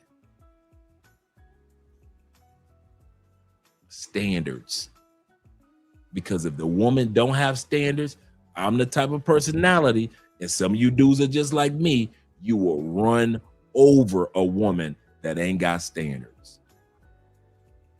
And that's why you guys hear me keep harping on my first boundary, my first standard. The easiest way for a woman in my life for me to smash and trash or smash and dash a chick, if you ever want to know what is the first sign that Andre is just would have just smashed it and left her? She ain't got no boundaries. She ain't got no boundaries. If you ever want to notice why I was running through women in the United States so easy, they ain't had no boundaries. They didn't have any standards when it come to me running in and out of their life. And if I knew if they were letting me run in and out between their legs, I know they was letting the last man run in and out between their legs. And the man before that was running in and out between their legs. And I'm like, I am not about to get serious with a woman that has no boundaries.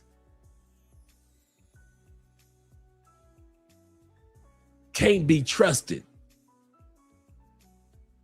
You don't know if she's gonna be loyal, if she not gonna be loyal. No standards.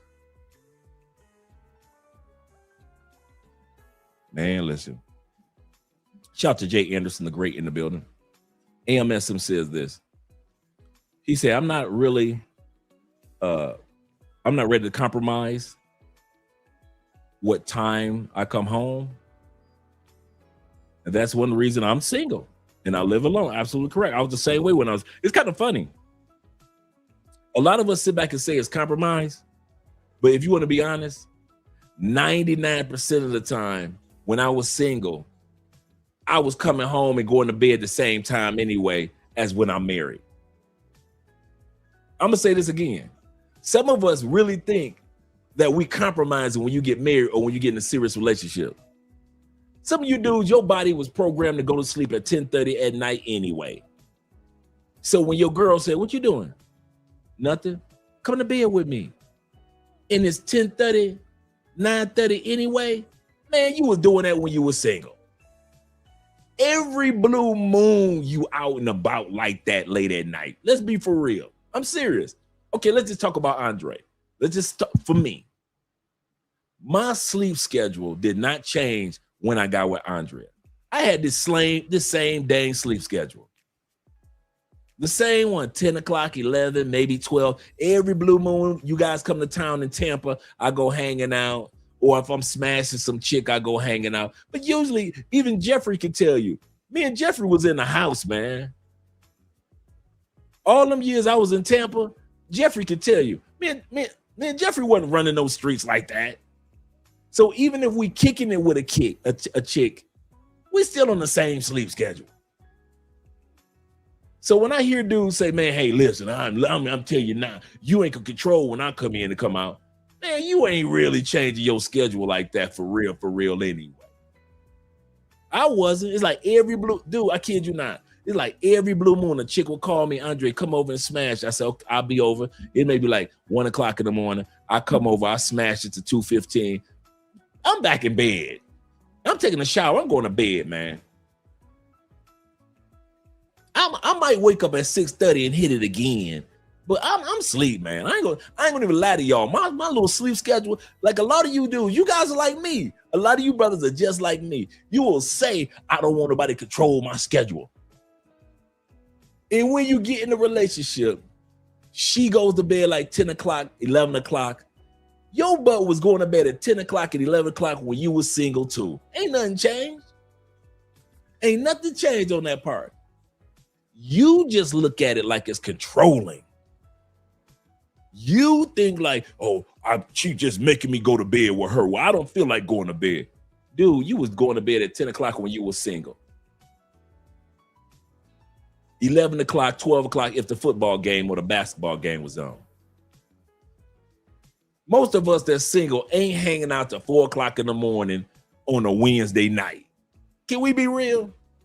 And the older we get, the more we stay in the house.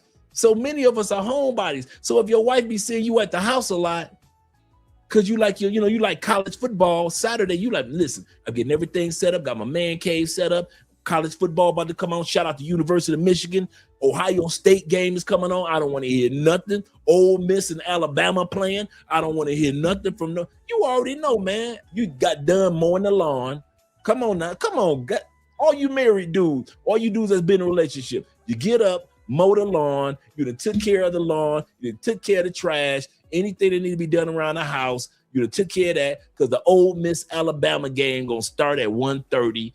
And so you got your beers, your drinks, your snacks, and you sitting back and you kicked up for the rest of the day. Your ass ain't going nowhere anyway. You was doing that when you were single, and you did that the Ole Miss game when you married. I don't know why us men try to pretend like it's this major change that takes place when you get married.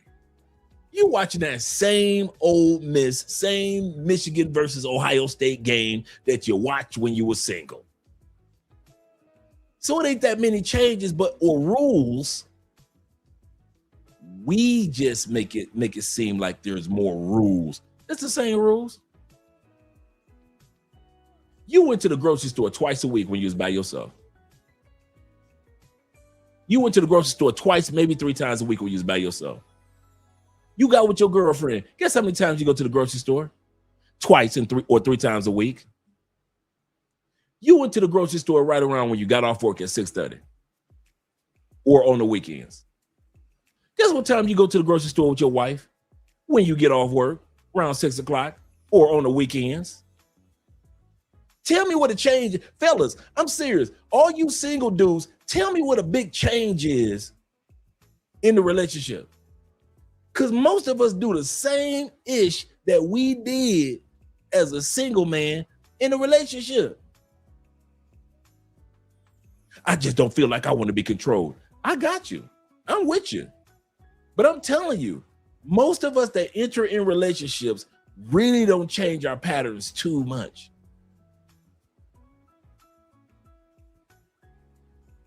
When I'm single, I can go here, eat what I want. Man, as a grown man, most of the time you eat what you want to.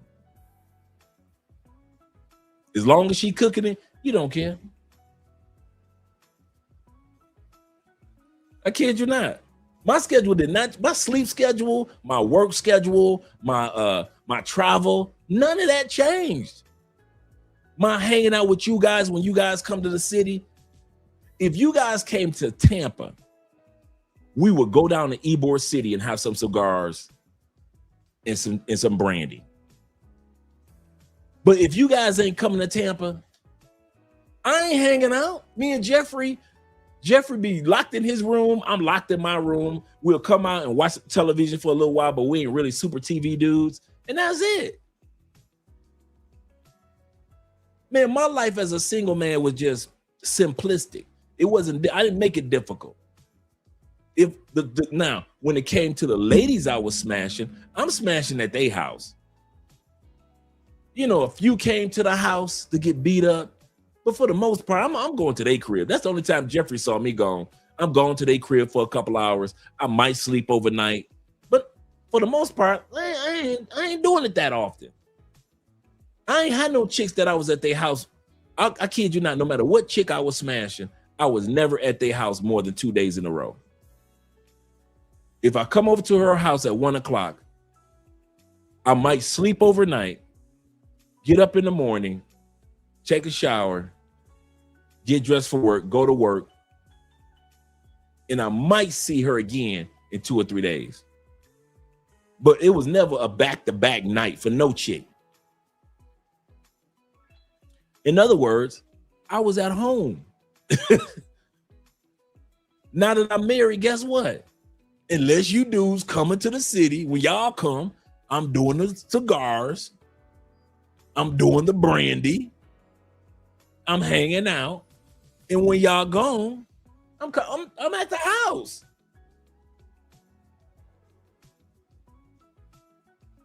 I'm literally not doing anything different than what I did in Tampa, except for quality time with Andrea. That's it. I wish I could tell y'all that there's something different. Like, yeah, when I was single, man, I used to go to sleep, man, like 4:30 in the morning or 1 o'clock in the morning on a Tuesday, come smashing bitches. Nah.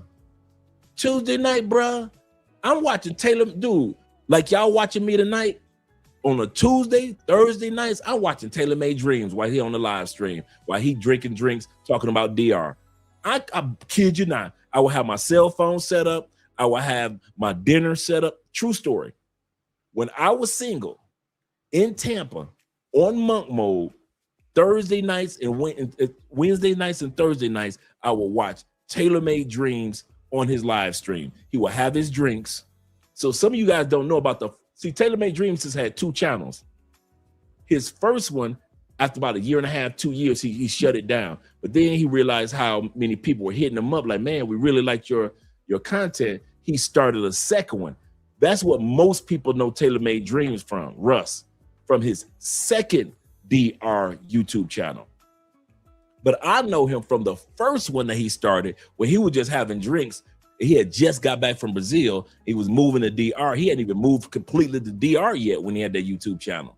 He was still in Atlanta. He was telling you about life going back and forth to DR, opening up bank accounts, working with realtors and lawyers. He talked about all that, but he'd be sitting up there just having a drink. And I would have my cell phone set up, and I would have cooked my dinner after work, and I would have my little glass of wine or maybe some beer, and I would do just like you dudes are doing right now. Watch Tailor-Made Dreams for about 4 or 5 hours and just enjoy my... Okay, now I'm married. Am I not doing the same thing on YouTube just from the other side of the screen? Some nights was Tailor-Made Dreams videos. Some nights was Ace Live videos. Some nights was I Am Marwa videos. Some nights were Jabril Passport Heavy videos. But every night I had a particular travel YouTuber to keep me encouraged every night. Because if I watch regular YouTube, ain't nobody talking about black men travel. But these black men were talking about what I want to do, travel. So every night I had a different person that I would watch. Now I'm on the other side of the screen, literally doing the same thing with the same schedule. I just so happen to be married. My life really didn't change as far as my routines. What do I always say when you move to another country? See if that country works with what? Your routines. That's in my books. See if that country or that city works well with your routines. Bring your routines with you. If you're a guy that likes to fish, if you're a guy that likes to bowl, if you're a guy that likes golf, if you're a guy that likes to hunt, see if that country or that city in that country works with your routines. I kid y'all not. Literally, what y'all see me doing, I've been doing for years. Years, long before I got married. So I wish I could say, when I got married, my life changed and she changed up my routines and I used to be like, no. Nope. I get sleepy at 10 o'clock like y'all dudes do. I got sleepy at 10 o'clock when I was single.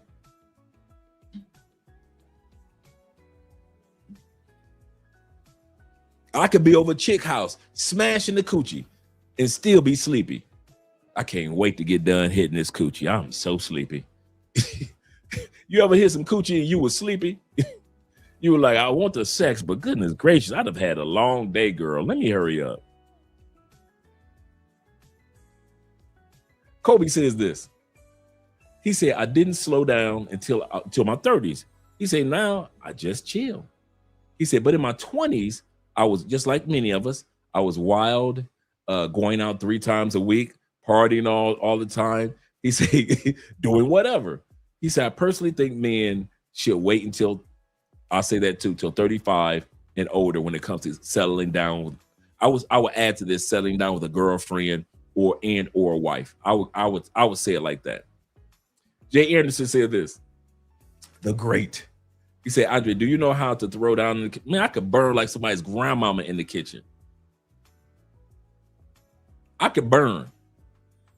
Us Taylor men, me and Jeffrey, we can burn in that kitchen. Now that's one thing Andre says when it comes to cooking, her meals are classic Colombian meals. I'm the gourmet type of dude. I'm the dude that goes to TikTok and look for a gourmet recipe and make that. I've always liked nice recipes. Anything that's creative, I enjoy. He said, Andre, I stand corrected. Shout out to you, AMSM. Shout out to J3 in the building once again. He said, "You right, bro. I kid you not." Shout out to Sean being in the building, my brother, my mentor, my friend. Glad to see that you're here. Good evening, big bro. Evening chat. Shout out to Sean. Make sure you guys subscribe to his YouTube channel. Sean, make sure that you share the link if you can, if it allows you to. This Could Get Ugly is the name of his podcast on YouTube. And Facebook. This Could Get Ugly. Evening to you. My brother IMF says this.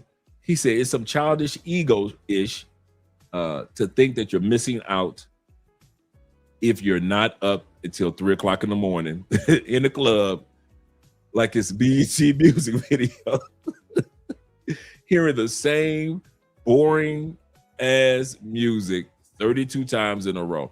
I kid you not, since we live around a corner from the clubs,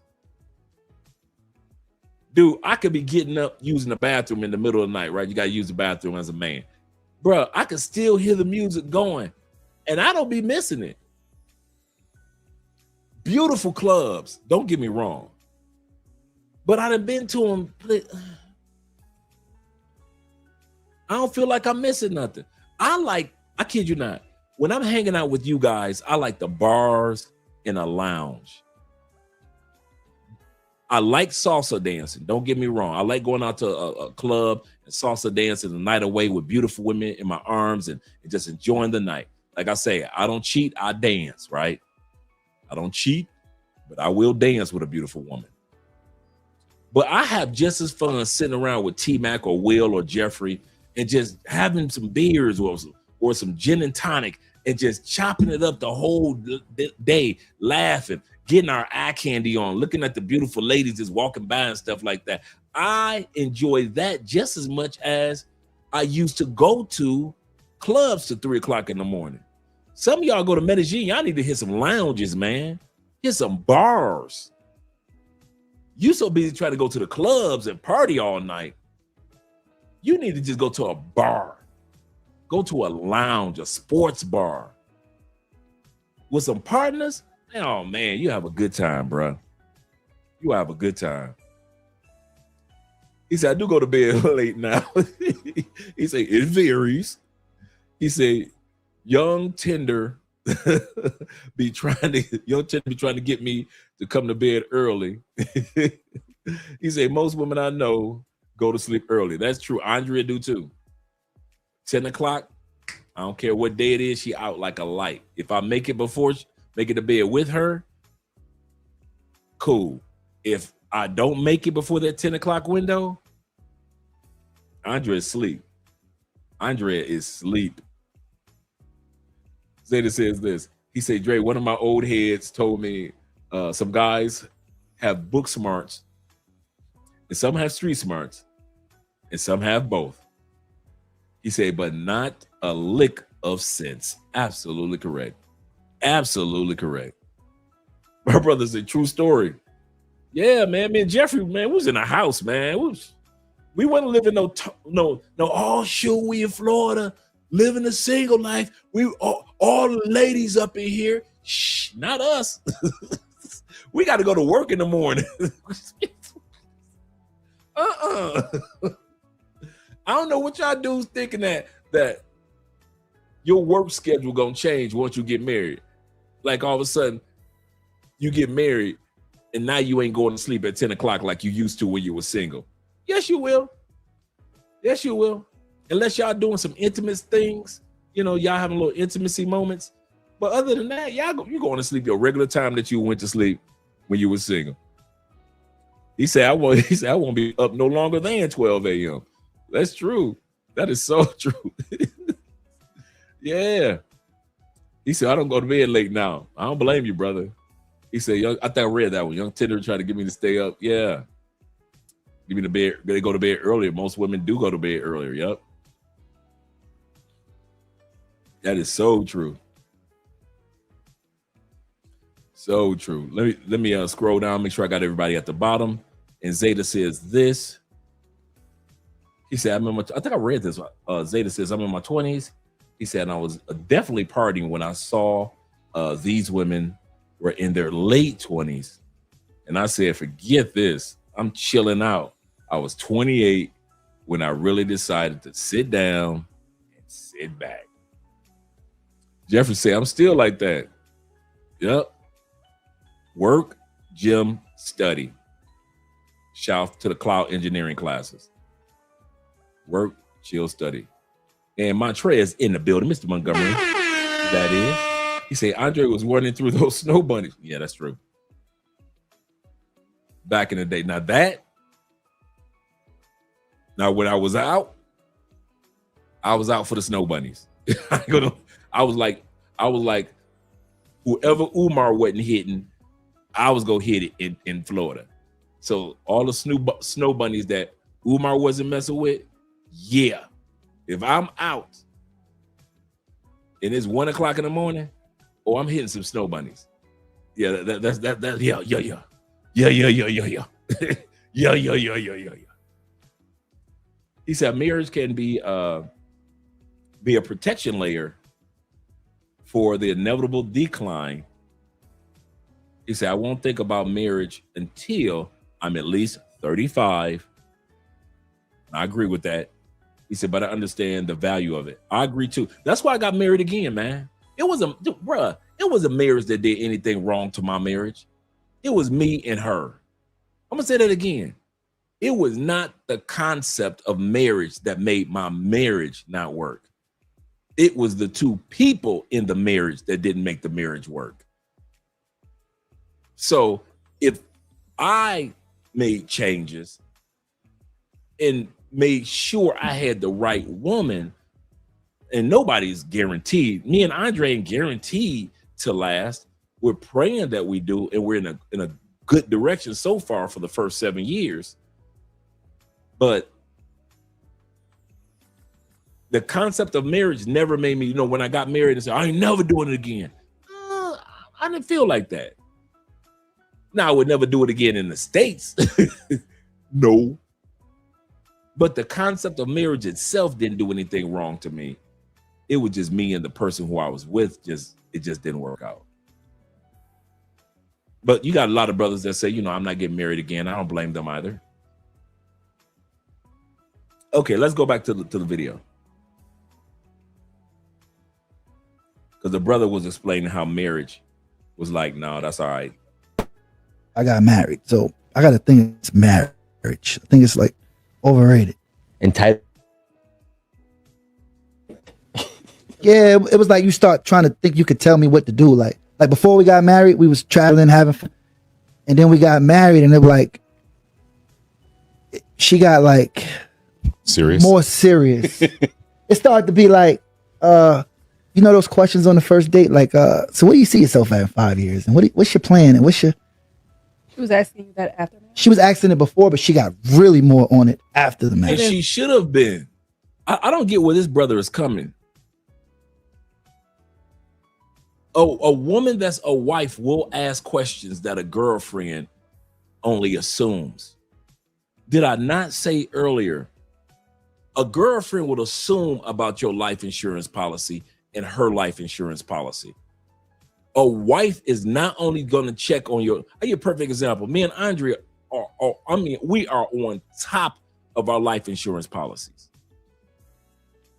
We ain't gonna be those family members that they gotta have a GoFundMe. We've had enough, come on, Jeffrey, we've had enough people in our family for the GoFundMe to where this one here, I make sure if I don't have nothing on this planet, we gonna take care of that life insurance policies.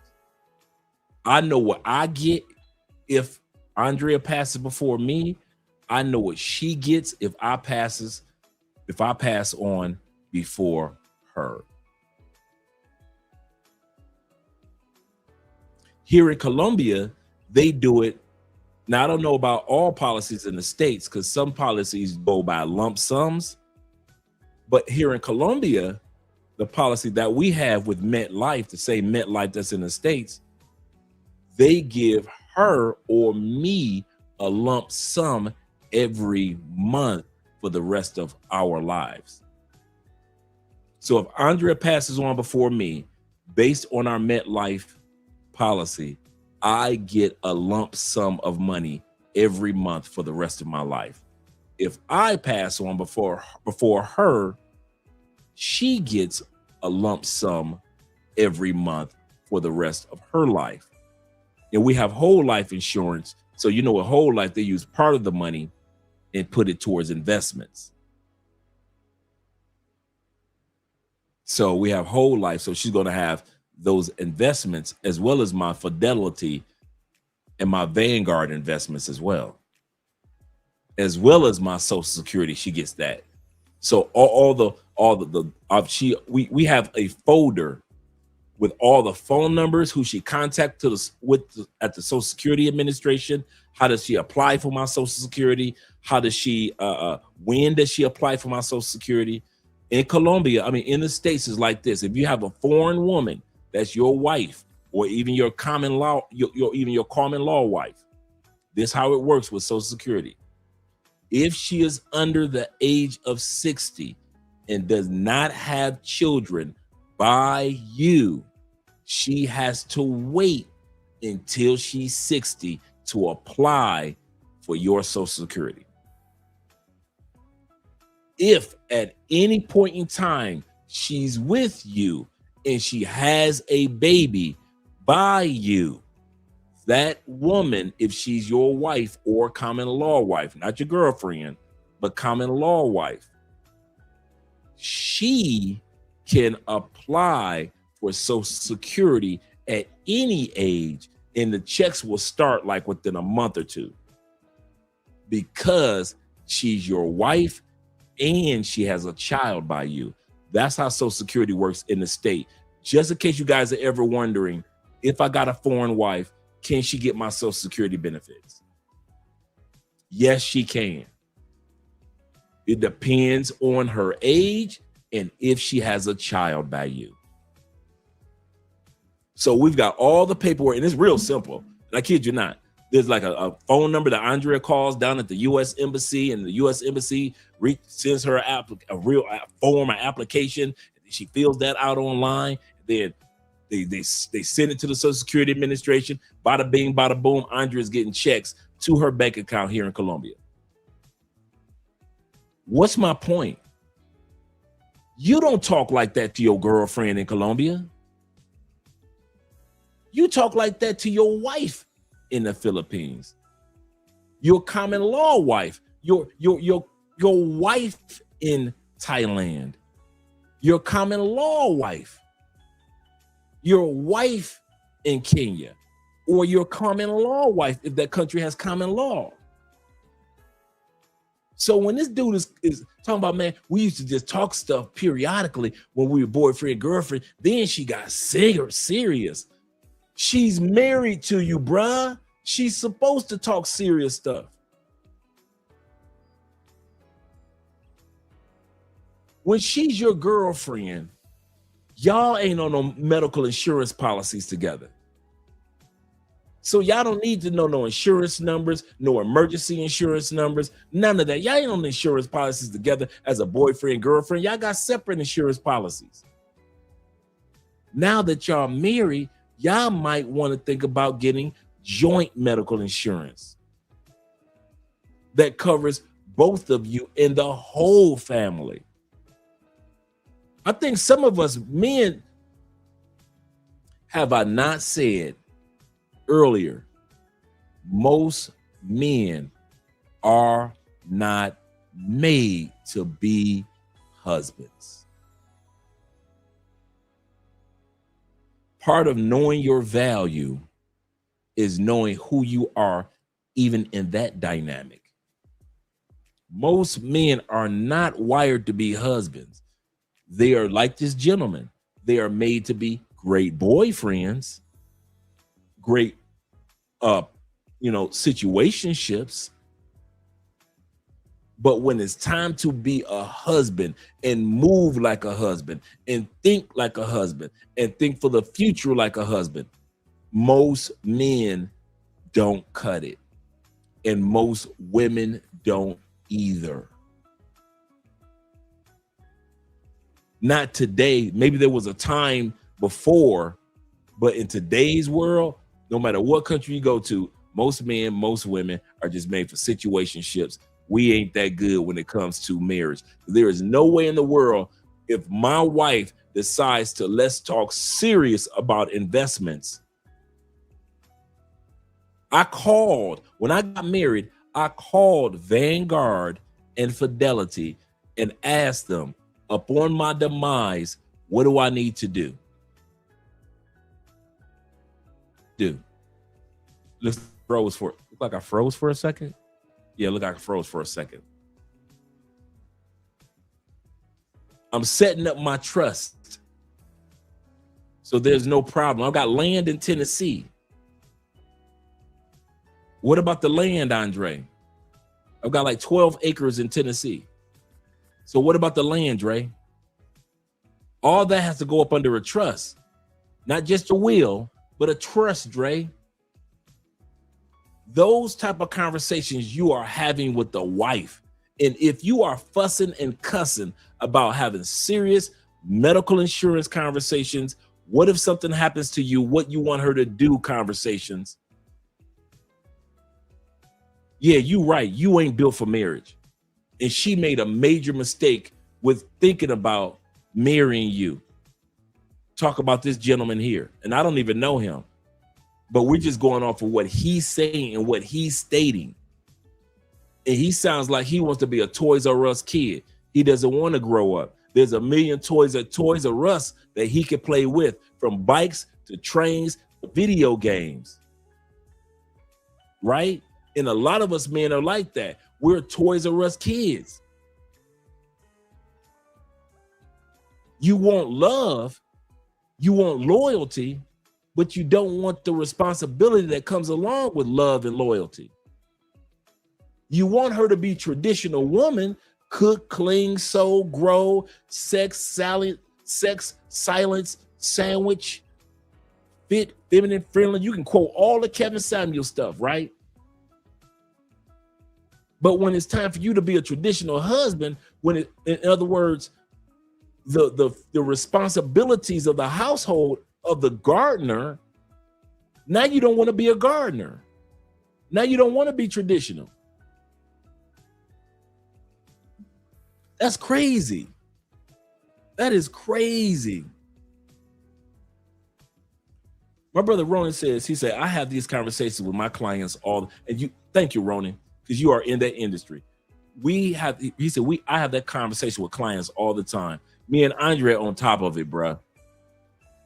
Me and Andrea are on top of because I had promised myself this. In my first marriage, I wasn't on it like I should have been when it came to the hidden responsibilities of marriage, the business side, if you will. I was on it a little bit. She was on it a little bit. We were together 14 years, but we weren't really cut and dry. What if something happens to one of us? What do we do? Emergency numbers put right here. How do you reach out to my family if anything happens? Do you got Jeffrey Ghostface in your phone? Can you reach my sister Candy? All of these things. Before, I wasn't on it like that. I ain't gonna even lie to you. I wasn't even on top of it like that. But when my mother died, and I realized how much of insurance that she didn't have enough insurance.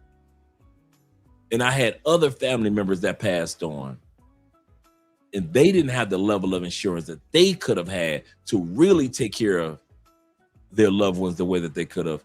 I promised myself, I'm tired of seeing Black people have to do fundraisers. Before there was a GoFundMe, I said, I am not gonna put my life and my wife and my kids in a financial position. I might, while I'm alive, be growing a business. I mean that, guys. While I'm alive, I might be still working on my books, the brand, the business, and really pushing it, going to classes with Theo Wolf, cloud engineering, a career. I might still be working on that right now while I'm alive. But when it comes to the afterlife, I am extremely serious about that. I am extremely serious about my, I don't care, dude, I would drive in a bucket as long as I got $1 million, $2 million, $3 million life insurance policy. As long as I'm sure that I got properties.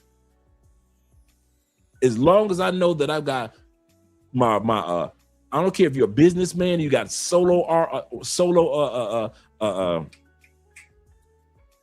what's the term I'm looking for? It's called the solo 401k.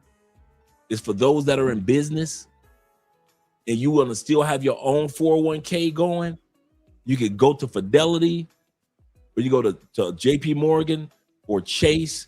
I mean, not Chase, but Charles Schwab or Vanguard, and open a solo 401k as a solo business owner. Or you could continue to build a 401k like I'm doing that I had when I was in corporate America. Or you could just have regular investments, or you got to use some crypto. But I'm telling you, when I pass on, that woman is not going to be broke. Because that's what white people do. White people will live in a dang cabin and their grandkids will live in a mansion. All because of the investments and the insurance and the properties that was left.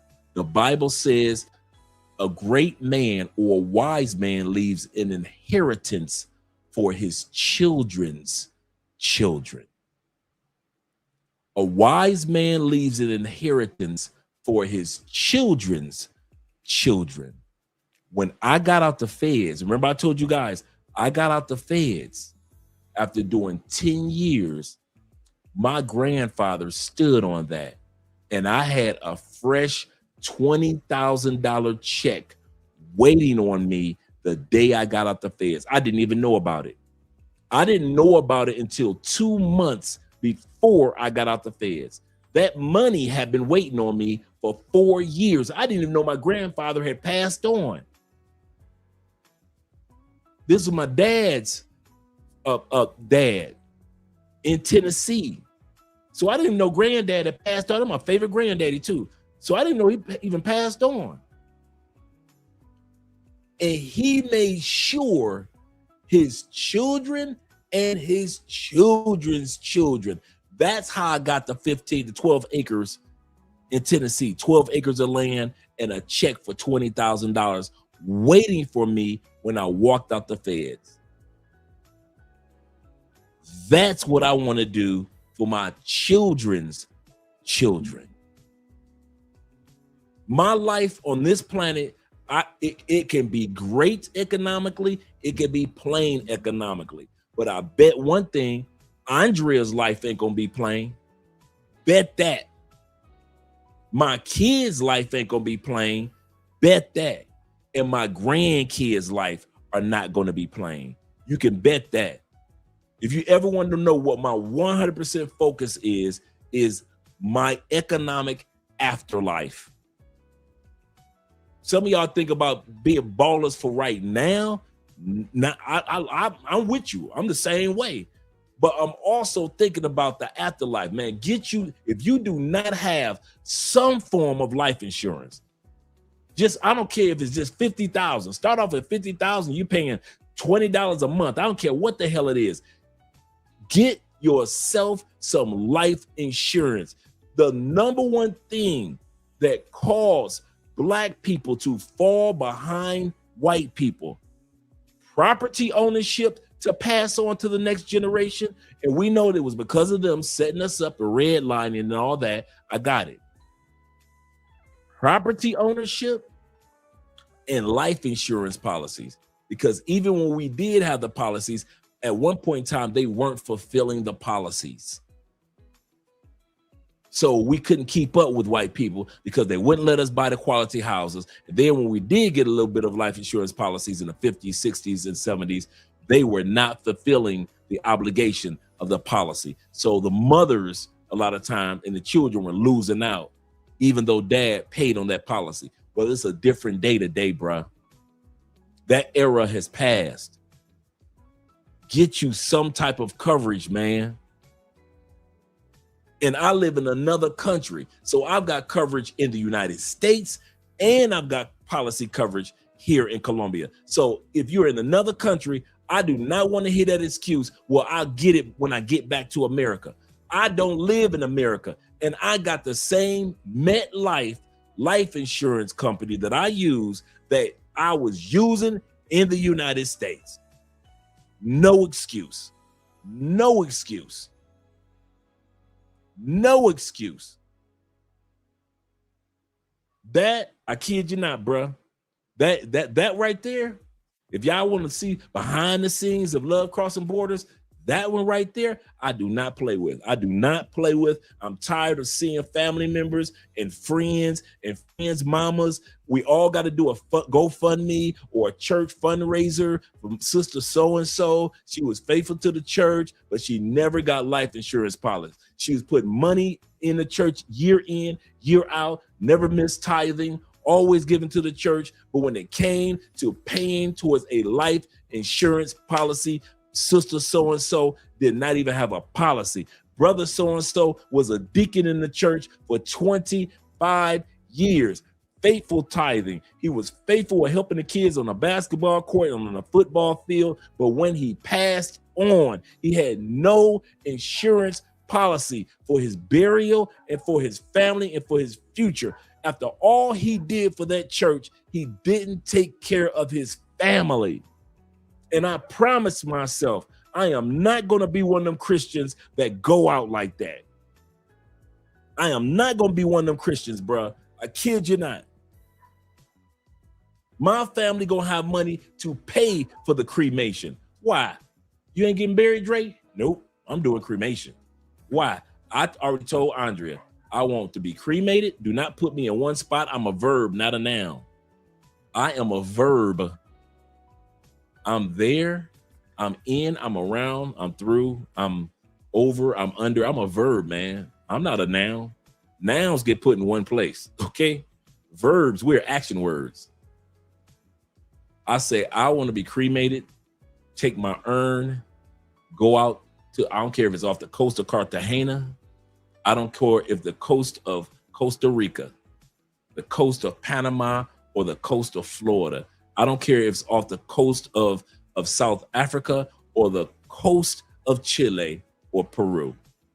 Take my ashes out and scatter them in the waters so my ashes can do what I do, travel. I want my ashes to travel. Do not put me in one location. You know I'm not a man of one location anyway. I've lived in several cities and several states. I've lived and traveled to several countries. When I die, the journey does not have to stop. When we die, we're all pure energy anyway. Energy does not die. Any energy is just transferred. So take my ashes, get your butt on somebody's boat, and just pour them out. I don't care if you rent a boat. I don't care if it's a cruise ship. I don't care if it's a fishing boat. I don't care if it's a canoe. Do not spread my ashes out on land. Take my ashes and spread them out in the ocean so they can separate and continue to travel as long as they're oceans. Yes, sir. Yes, sir. Yes, sir. Shout out to D. Kirk. Crypto Dragon in the building. He says this. He says, same Dre. Over water for me. Yes, sir. Don't put me in the ground, man. I'm a verb, man. I am a verb. You ain't got to worry about visiting my tombstone. None of that. Nouns need tombstones. Noun needs to be in one spot. Y'all can come visit that one spot because that's a noun. I'm a verb. I'm an action word. I'm on my way to becoming an adjective. I mean an adverb. In, around, through, near, by, over, under. I'm on my way to becoming an adverb. Seriously. Yeah, throw me in the ocean. He said, I'm the same way, Dre. Yeah, I kid you not. That's exactly how I am. He said, but wait a minute. In Africa, do the grooms pay for the bride? I don't know. I'm not in Africa. I believe there is a bride price. I do believe that in many cultures. I do believe that. He said, y'all brother, try a treasury with digital commodities. That's absolutely true. Stop playing with your wealth in this new economy. That is so true, bro. And my brother Zeta says this till we go back to the video. Zeta says, he say, facts, Dre, black folks do not get life insurance policies or buy property, nor do they understand investments. Man, listen, I kid you not. As soon as I got married, I called Fidelity and I called Vanguard, and I said, upon my demise, what does my wife have to do? I say, do I have to put her on it? Is it like a beneficiary? Like Vanguard said, no, you don't have to do that.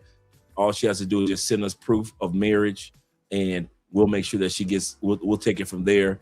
Fidelity says, yes, we have a part where it says, do you want a beneficiary? So I've taken care of all that. Kid y'all not, man. F that. F that. Out of all things, man, I just got tired. And I think my mother's death was the camel that broke the straw that broke the camel's back for me. I said, no, I am not going out like this. I am not going out with just a little bit of insurance that barely ain't covering nothing. And so now we got to have everybody's put in 1,000 here and 500 there and this amount of money here and da da da da. And then I'm the one that got to make the obituary. I can't even be sad because I gotta look at my mother's photos. I can't get custom obituaries made. I gotta look at my mother's, go through all her photos. I don't get a chance to mourn. I have yet to mourn my own mother's death because while everybody else is crying, I had to be serious and take care of this, take care of that. We got all her mail and all her paperwork and all her stuff out to try to find more insurance policies. Nothing in there. I said, I am not going out like black people do. So if I pass on right now, you guys will not have to worry. Y'all might have an initial fundraiser for Andrea in a sense of like, if you need anything, Andrea, we got your back. Here's a little something to show you our appreciation for Dre. You can do that. But as far as like Andrea ain't having no money, she ain't got to worry about that. That's one thing I promise. She ain't got to worry about that. Listen, I'm so passionate about that. I'm like Ronin Travelers. I am passionate about that. That insurance is no joke. He said, still the tax, he said, I'm dipping into somebody's conversation. Let me not dip in somebody's conversation. Shout out to JC in the building. He said, good evening, Dre. He said, excellent analysis on the insurance game. So true stand on business. So true stand on business. He said, the American religious system do not help its members. That is a good point, brother. He said, in most black churches, they just did I don't know if it was a black girl or a white girl. I think it was a white girl. She actually was a news reporter. She reached out to 30 churches across the country. Some Catholic, some Protestant, some non-denominational, some large churches, some small churches. She asked for one thing: 2 cans of baby formula. That's all she wanted. It was an experiment. Do you know, out of 30 churches, mega churches, small churches, normal sized churches, Catholic churches, Baptist churches, non-denominational, 2 churches were willing to send her the money for 2 containers of baby formula. Now, she ain't got no kids, but she wanted to do a write-up on the hypocrisy of the churches in general when it comes to economics and the money that we put in. the mega churches and give her the Joe Osteens and the Creflo Dollar size churches and give her nothing. She said one was a Catholic church and one was a non-denominational church. She said, but all the other 28 churches across the country basically said, no, we ain't got it.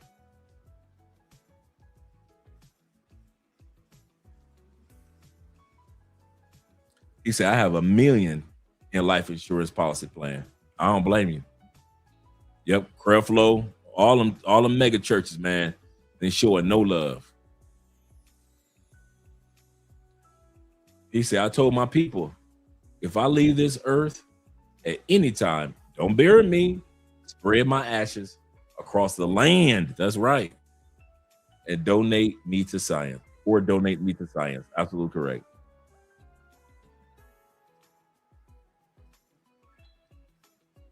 He said Muslims were stepping up to help her. Oh, were they? That's good. That's real good. But I know the Christian churches were not doing what they were supposed to do.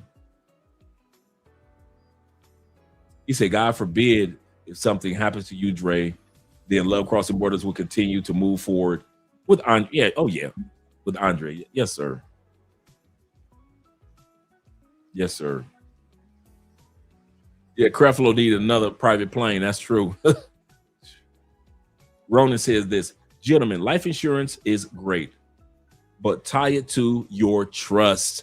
Absolutely correct. That's my next step right there. Absolutely correct. Tie everything into the trust. Yep. Put all your assets in the trust. It will direct your wishes on everything you have. Absolutely correct. I was watching Michael Jackson's interview of his kids. They were like, what do the kids do? Like, you know, the daughter is like a model and, you know, an influencer. The other son, he just does fundraisers. Like the youngest, I think the oldest boy, he does fundraisers and things like that. Prince, he does fundraisers and he's kind of like a community activist type of guy, like a work on, you know, helping the earth atmosphere type of guy, you know, just one of those hippie type dudes, just real cool, real nice young man. The daughter, she's a model and an actress. And the last one, Blanket, but I forgot what his real name is. And they were talking about his trust from his dad. He just lives a regular, everyday, going to Walmart life. He's just a regular, you would not even know that this is Michael Jackson's son. Because he just lives in a regular house in California, nothing spectacular, nothing, you know, I'm not Mr. Baller. He just walks around in regular, you know, outfits, regular shorts, nothing special about him. He does not, they say he only shows up to family events. He doesn't show up to like red carpet events, but every blue moon, but it has to be like a red carpet family event where the family comes together. He said, other than that, you don't see Blanket. He said he just wants a regular life. He ain't looking for that. And Michael made sure that he put everything in the trust for his family. That's what my point is. He made sure that he didn't just use attorneys to get famous and buy record labels, records rights, but he also made sure that he had a trust. He said insurance was the hardest part about getting the CFP classes. Oh, I can imagine that. He said absolutely. Creflo Dollar's wife contacted the authorities, leading to his arrest by the Atlanta police on charges of DV. I remember that happening. I remember that happened with Creflo. Zeta says that's why people keep money because of low key and not flashing money or being addicted to fame. Yep. So other than the daughter, and she's not out there too much, but other than the daughter, the boys are really low key. Look what happened to Charlie Kirk. Yep. When he passed on, his wife had to take over the company. That's true. That's so true. And Ronan says this before we go back to the video. Ronan says this. Also, you need a living trust that will, we need to have an episode on the each steps of doing this, from the insurance policies to the investments to the trust to the living trust. We need to do an episode on that, Ronan. That would be very helpful for a lot of us.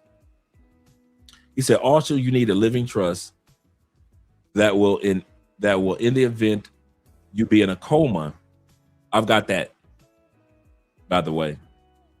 He said it gives the executor, the ability to handle your assets and maintain your bills instead of random family members.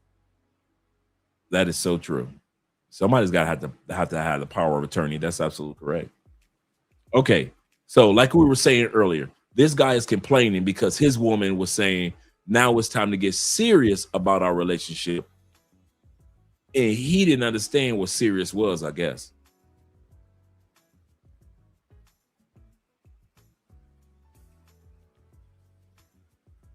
Let's bring it back just a little bit. And rules and shit didn't work out. And they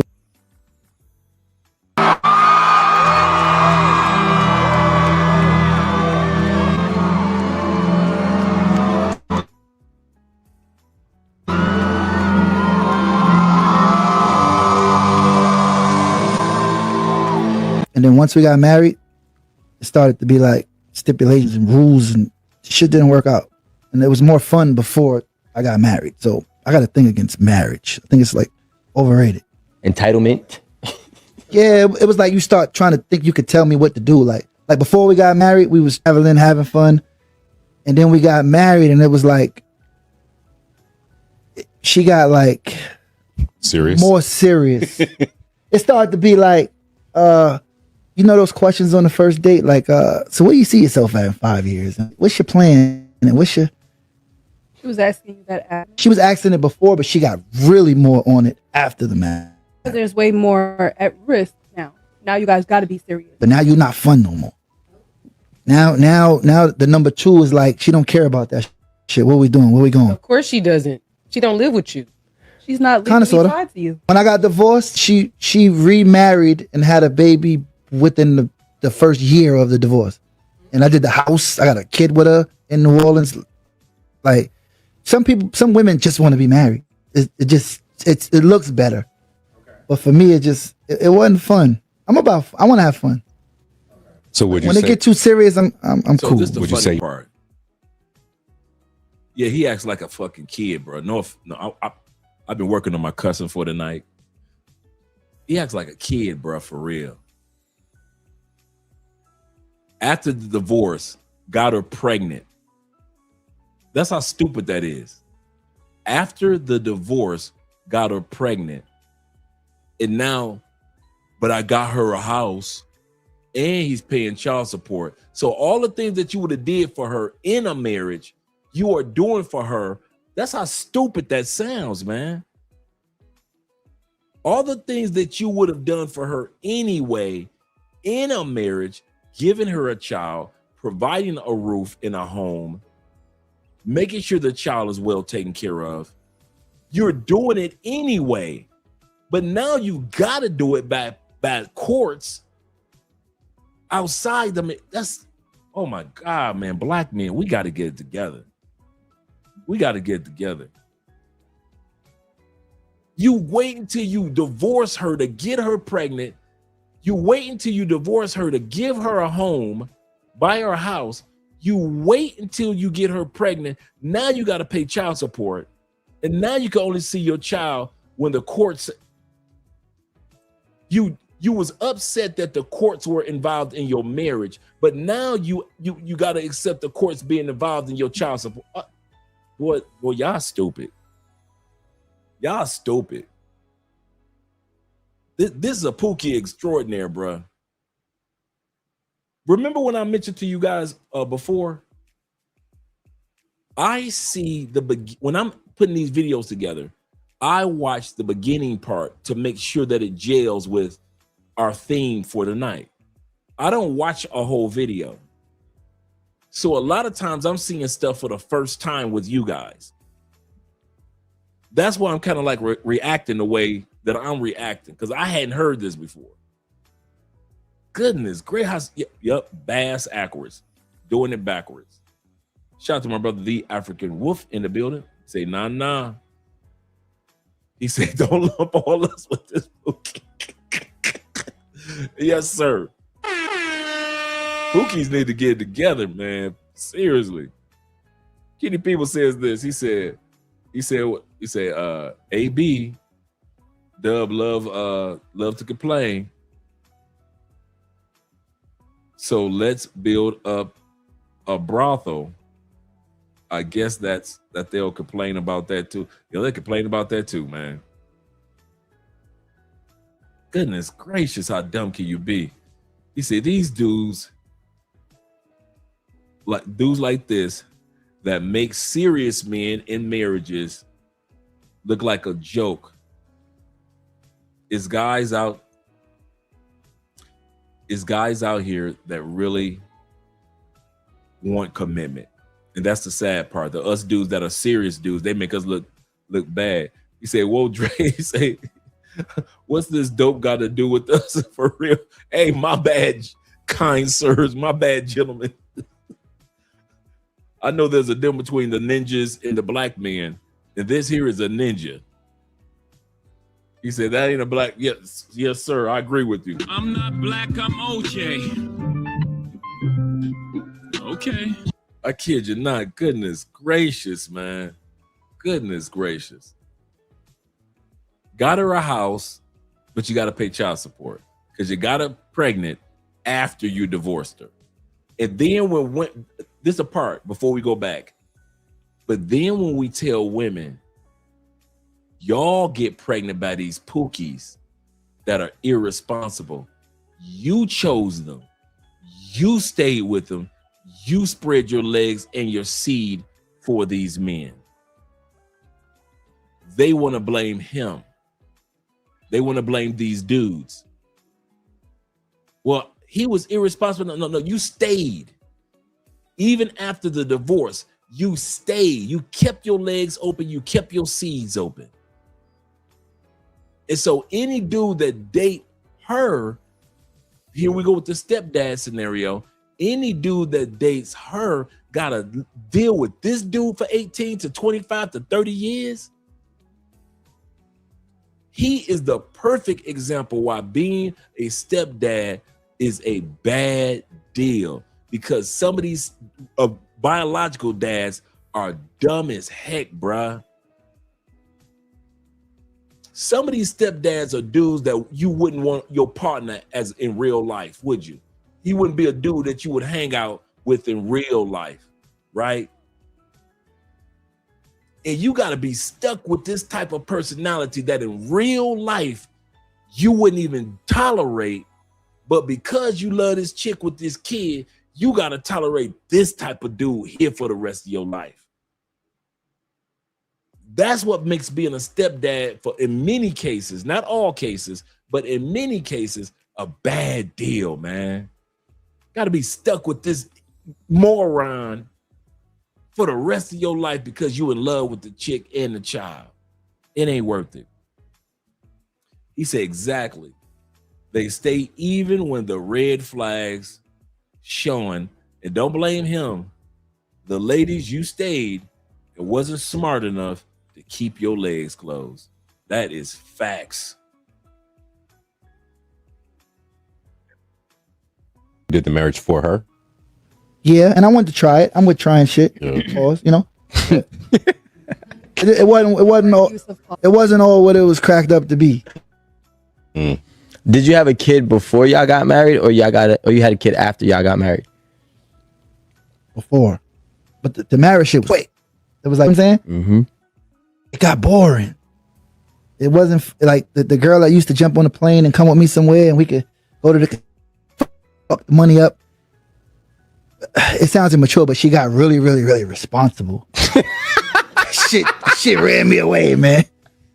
How long were you married? 7 years. But she would say 3 because I was coming in and out of town. I wasn't there all the time. So this has happened in New Orleans, but I'm from New York. So she's from New Orleans? She's from New Orleans. So like my uncle hooked me up with his baby mother's cousin. It went That's like some that. down south shit. Yeah. But she was perfect on paper, like the way she looked. It's like Brian and Luca. She was a lawyer. She was, you know what I'm saying? Yeah. It wasn't fun. It's fun. I mean, but real life should be fun. And if you, I don't know, when your bills come, you be like, wait to pay this code. Yes. no. That I feel like, you know. Once Yeah, you, I want this mortgage. life. Like, no, I get it. I feel like once it start getting too serious, you start showing that life is really getting the best of you. Hey guys, if you enjoyed that clip, check out the full episode on YouTube. All the full episodes are there, so check it out. So the man who posted that video is clearly going viral because his girlfriend finally proposes to him after they've been dating for so many years. There was a huge red flag in this video that I saw in the comments. Somebody said he turned around and he pretended that he didn't even see her bending down on one knee. He like looked over her, he looked that way, and then finally he was like, oh, what are you doing down there? As if he didn't just read an Easter egg that said, will you marry me? The girlfriend was super excited, and you know the comments did not disappoint. The comments were saying that he has to be DL, that she's way too pretty for that why didn't anybody else at the function tell her to get up? Now, I do support women. I am a huge girl's girl, but I cannot support a woman diminish herself and allow herself to chase a man to this extent. I also don't like how there was nobody around her who stopped her before they even got to this point and told her, honey, this is not a good idea. If a man loves you, if a man wants to be with you, he is going to propose. You do not have to throw hints. You do not have to share Facebook posts. None of that. If a man does not propose to you, he does not want to marry you. And if you propose to him, you are going to see the consequences sooner than later. So please, girls, if there's a woman in your life who would ever crosses her mind to propose to a man, talk her out of it. You have to talk her out of it. This is not okay. Like, this is one of those things that needs to stay traditional for the whole, until the fucking earth explodes, okay? God made the man to be dominant, to be a leader, and if you have to do this, this is not the man that God wants for you. Even if you don't believe in God, love yourself enough to know that you should be in your feminine energy and never have to resort to this type of behavior. Now, I'm not even going to bash the women too much. Like, maybe they have their own dynamic. Maybe she knows that he's like goes both ways and she's okay with it. So maybe they're both feminine in their relationship, and maybe this is something they've discussed before, but let's not normalize this. Let's not ever normalize this. Just wanted to come up here and give you guys the update and let y'all know that we are now proposing. She said, let's not normalize this. Let's not ever normalize this, right? We did this last time. We're going to do it this time. We did this last time. We're going to do this time. She says, let's not normalize this ever. Doesn't matter what she says, because what God says, this is going to be normal.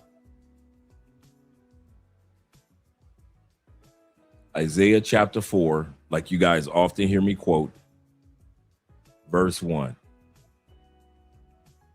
Let me see if I can pull it up right here. Make it even larger.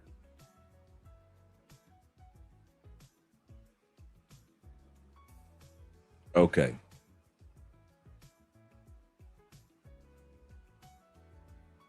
And in that day, meaning the final days, 7 women. Now she said, I hope this don't never get normalized. But God says in that day, in the other translation said, in the last or final days, 7 women shall take hold of how many men? Did it say 7 women will wait on one man? Did it say 7 women will wait on 7 men? No, it says 7 women. God says 7 women shall take hold, shall desire, shall want, shall compete for. 7 women, and they will say, we, the 7 women, we will eat our own bread. We'll have our own money, our own houses, our own income. We'll have our own careers. We'll have our own bread. And you ain't got to pay for no clothes because we're going to have our own clothes. All 7 women. That's what the Bible says going to happen. These proposals will become more and more. The Bible says 7 women on average going to be going to 1 man. Y'all think that it's a lot of women asking men now. The Bible says 7 women going to be hitting up dudes. You know how the world is now where women just throw away proposals like on Kevin Samuels. Kevin used to ask them, how many times have you ever been proposed to? And some women say 7 times, 3 times, 4 times, 6 times they've been proposed to.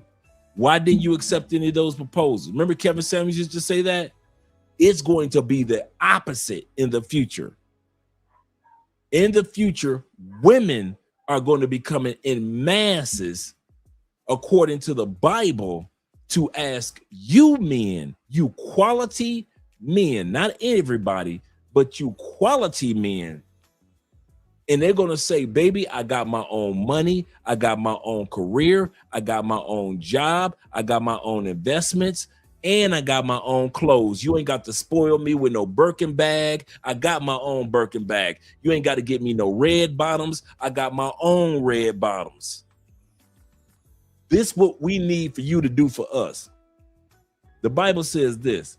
The only thing that they want this 1 man to do, let us. They didn't say let me, let us be called by your name. These women are going to be competing for your last name and take away our reproach. And what is the reproach of a woman? Not having kids and not being married. Throughout the Bible, that was the reproach of a woman. Many women throughout the Bible prayed to God, prayed for what? They prayed for a man, and many women prayed, God, please give me a child. I'm the only one in my village that ain't got a child. You are the God of Israel. You're the God of Abraham, Isaac, and Jacob. Please give me a child. Those women are going to be coming to one man to get a last name and to get a baby to take away that reproach. Because women feel like if they don't have any kids, when they're trying to have kids, when they really want to have kids, is not a good thing. I'm not talking about the women that don't want to have kids. I'm talking about when a woman wants to have children. That's a reproach to them, at least in the Bible. At least in the Bible. That's serious. Shout out to Colby in the building. He said if she didn't want me in her prime, I don't care if it's 7 of them. He said, I don't want her in her decline. That's a good point. Keep your proposal. Post the wall chick for the post-wall chicks. That's true. Let them compete. Sprinkle, sprinkle. For real. That's why when she said, don't never let this be a normal thing. I'm like, baby, the Bible says it's about to get normal. I'm sorry. The Bible says that 7 women go come after 1 dude. I'm sorry, baby. This is going to get normal. This is going to get normal. Y'all ain't got to worry about nothing else getting normal. But this one, yes, it is. We ladies are now proposing to men. Somebody's shout out to Kobe. He said, we'll say, no, I'm good. I'm actually leaving the country soon, so I'm good. I'm with you on that one, Cole. He say they'll be proposing to dudes that's already married. That's true. That's true. We are proposing to men because we decided to spend 14 years in a relationship with them and give birth to 4 kids and get on our knees. Get a woman gets on her knees to a man. First of all, last week we were just dragging bills with men, saying that we want to be submissive providers as per want to be Proverbs 31 woman. We want to be paying the bills for our man because we shouldn't have to wait for no man. And then we are now proposing to man. So what is now the role of the man? I don't like the fact that we are getting comfortable casing our desperation on this app. I don't care if it's rage baits. I don't care if it's to make money for said wedding. It's stupid. It's ridiculous and it's desperate and it's just nasty work. So as a woman now, you will get down on one knee. You will get down on your knees. Propose to a man? Ah. So I wanted to ask you something. You want to ask me something? Yes. What the fuck? Will you marry me? Are you being funny? Yeah, I'm serious. Yeah, I would love to marry you. Shut the fuck up! Yeah, I would love. Yes. Oh my goodness. Well, Are it you doesn't fit you serious? fully, but yeah. I know for me, I never want to get married again. That's not even anything that. How many times have you been married? Just once. Oh, okay. One was good enough for me. I learned I'm like a kid with a hot stove. I burned myself once. I'm Gucci. So I'll never not to say my. So are you honest with women about She that? did not. Oh yeah. Oh, okay. Yeah, I'm very clear about That's that. good. Like, from the very beginning. You will never have to guess with me. I am very honest. I will always say, this is not what I want. This is what I want. I don't want any more kids, and I do not want to get married. Okay. What is that? I'm just saying, okay. Nah, that okay was. I think if you meet the right person, like the right person, you guys are aligned to be together, you will get. It's funny that women really believe that fantasy that they have in their head that doesn't exist in our head. Men don't talk like that. You'll never, dude, I'm married. Do y'all ever notice that I'm probably one of the most anti-married dudes that y'all watch on YouTube? I don't be telling dudes, hey man, y'all need to come to Colombia, be like me, all these wives out here. You ain't never heard me say nothing like that.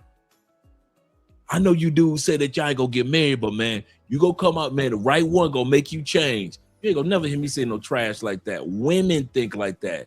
Men don't think like that. Men are like, if I meet her, I meet her. If I don't, and I'm not, I might meet her, but I may not be in a place where I want to get married at that time period. I mean, I might meet her at 25, but she just gonna have to be the one that got away because I ain't ready at 25. I might meet her at 55. But I've been married before and I just got divorced 2 years ago and I don't feel like getting married yet. I might want to get married at 60, but at 55, and I've only been divorced since I was 53, I need some time to myself. So yeah, we might meet somebody, but men already know there's a timing for everything too. It ain't about me just meeting a good person. Is it time for me to marry that good person? Women don't think about stuff like that. They just think she's a good woman. She's the one. So you should go ahead and marry her. Nah, she good. She cool people. She a good situationship. She's a fun girl. She's a wonderful woman. She makes me laugh.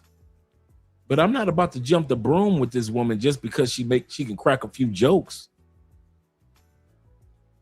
Yeah, they want us to be on that Disney with them. Yeah, from the movies from the 90s. Too many rom-coms. You said the right person line is hilarious. Yeah, that's hilarious because they always try to throw that in your face. Zeta says, hey, they became the men they wanted. You go, Queens. You got this. Yay, Queens. Y'all got it. Y'all good. Y'all don't need us. Remember what y'all said? We don't need no man. Hey, okay, go, cool. We'll get our passports and go to the women that say they want men. That's crazy. We'll try to convince that man otherwise. I want. This is what I want. I don't want any more kids, and I do not want to get married. Okay. What is that? I'm just saying, okay. Nah, that okay was. I think if you meet the right person, like the right person, you guys are aligned to be together, you will get married. You know what women do? I noticed this. They prey their hopes on other people. I noticed that about women. Same thing with the Meg Thee Stallion situation, right? Same thing with the Meg Thee Stallion situation. The reason why women are so adamant about Meg Thee Stallion, how she was done and blah, blah, blah, because they really thought if a 304 like Meg could find a man and Sierra could get a man, if those 304s can get a man, then maybe we can get one too. Same thing in this scenario with this young lady.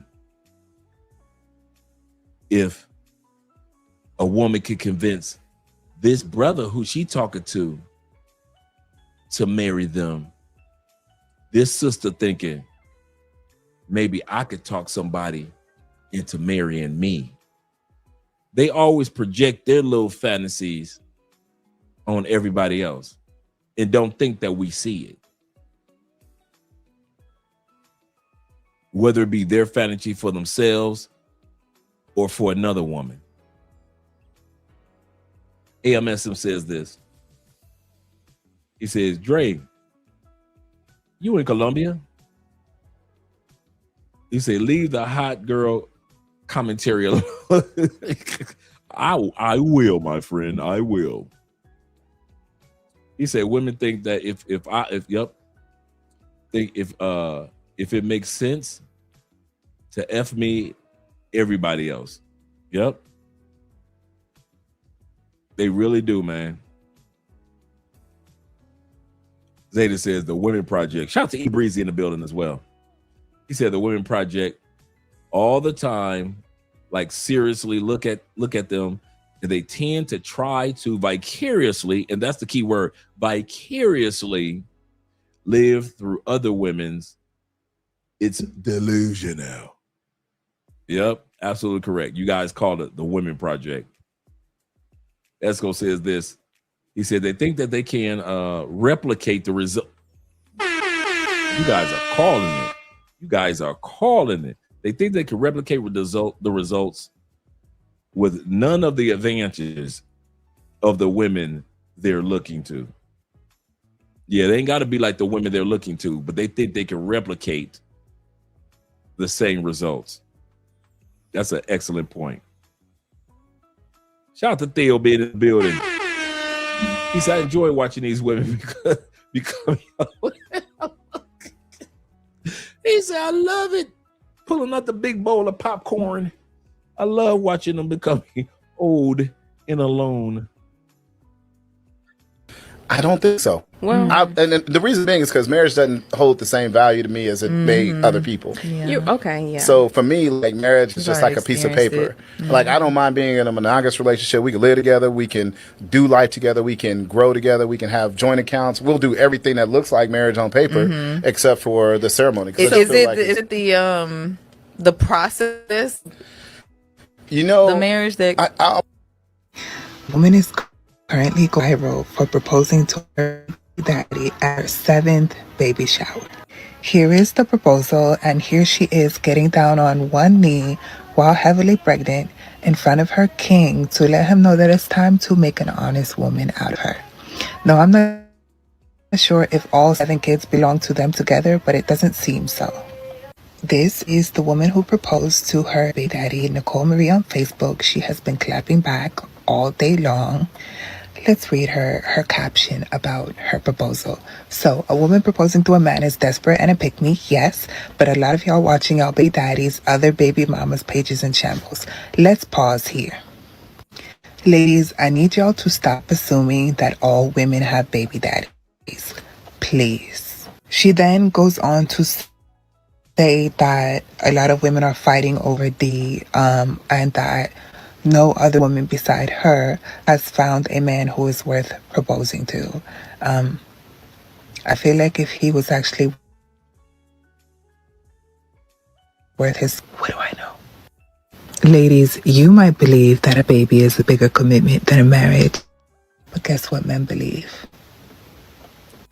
Men will not hesitate to get you pregnant because it costs them nothing, but they will hesitate to marry you because it will cost them something. And Nicole Marie, come on, your baby daddy is one of the demographics. We already know that they don't care about leaving their kids behind.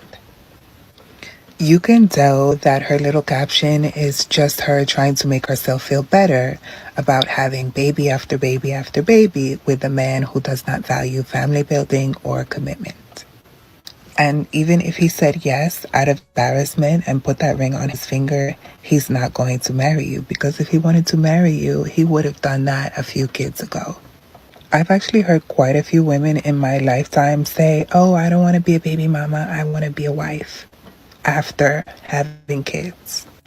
And I'm not saying it's not possible, but you and I both know that the men that y'all like are not going to make you wives. Ladies, if you want certain things for your life, make them so, and stop going on a ride with these men who mean you no good. This is them after the proposal, by the way. The facial expressions are what was getting me right now. Do y'all think he said yes? And would you propose to your baby daddy at your baby shower? Sound off in the comments.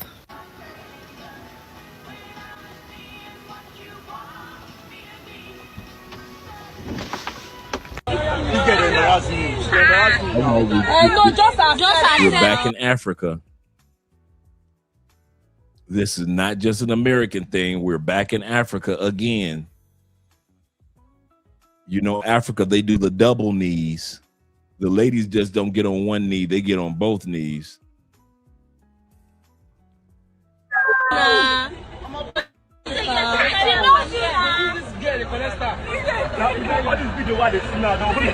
don't like Say yes now. So this type of girl, she's begging you. Say yes. Just say yes. Please now. Just say yes. Say yes first. Yes. Say yes now. Please now. Today is the day I proposed to my boyfriend with a £1 ring. And no, it's not a red flag that he hasn't proposed yet. I'm 21. Leave me alone. Having said that, I do want him to hurry up. So I've taken matters in hand, and now we're here. Every time I go to do it, I just get too nervous. But today is our final day, so it's now or never. I planned to do it in the helicopter. Helicopter cancelled. It took us like 2 hours to get there, and it cancelled as we were at the door. So I did some thinking over dinner. Quick side note, look at that cheese pool. And I thought, we're in New York, what's more classic than a Times Square proposal? So I forced in there. He wanted to go home. I said, no, we're going to Times Square. And I popped the question. If you want to see his reaction, go watch my video. We are back with more signs of a shut up ring, coming in hot at number 1. You proposing to the guy. I mean, if he wanted to, he would. I'm trying to save you all from this girlfriend to forever stay pipeline. Please, please Look at listen. my man standing there, hands on his shoulders. I mean, hands on his hips. He like, why are you here in my hallway? I was upstairs watching the football game in my shorts. He dressed like he on chill mode at the house after a long day of work. Here she come from the other side of the city with flowers.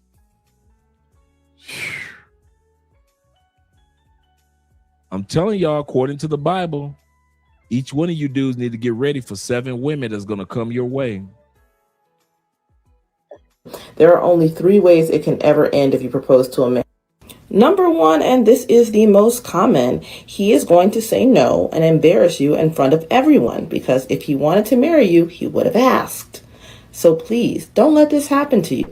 This is happening in multiple of these videos. So this woman just sadly rejected in front of this whole crowd of people.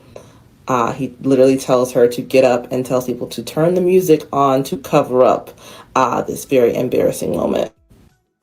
Here's another such scenario. I mean, the guy is visibly embarrassed. You know, he's pulling back, is not really that whatever, really trying to play this whole thing off. A guy, because he's so embarrassed in these cases as well. But then the relationship never goes anywhere. This is the girlfriend to forever. My man closed the box. He closed that box right back up.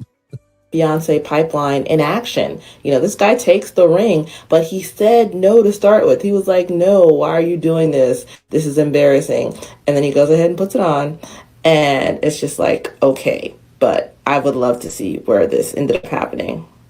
I mean, even the commenters say this was hard to watch. Red flag, no was his first answer. Save yourself, humility to watch. I mean, it's not just me. Everybody's kind of in agreement here. So in the case that he does say yes, one of two things will happen.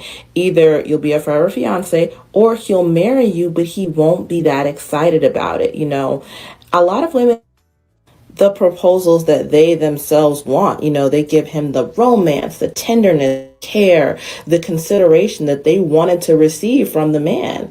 And they feel like if somebody in the relationship does it, hey, I accomplished my goal. I got my, we can move forward.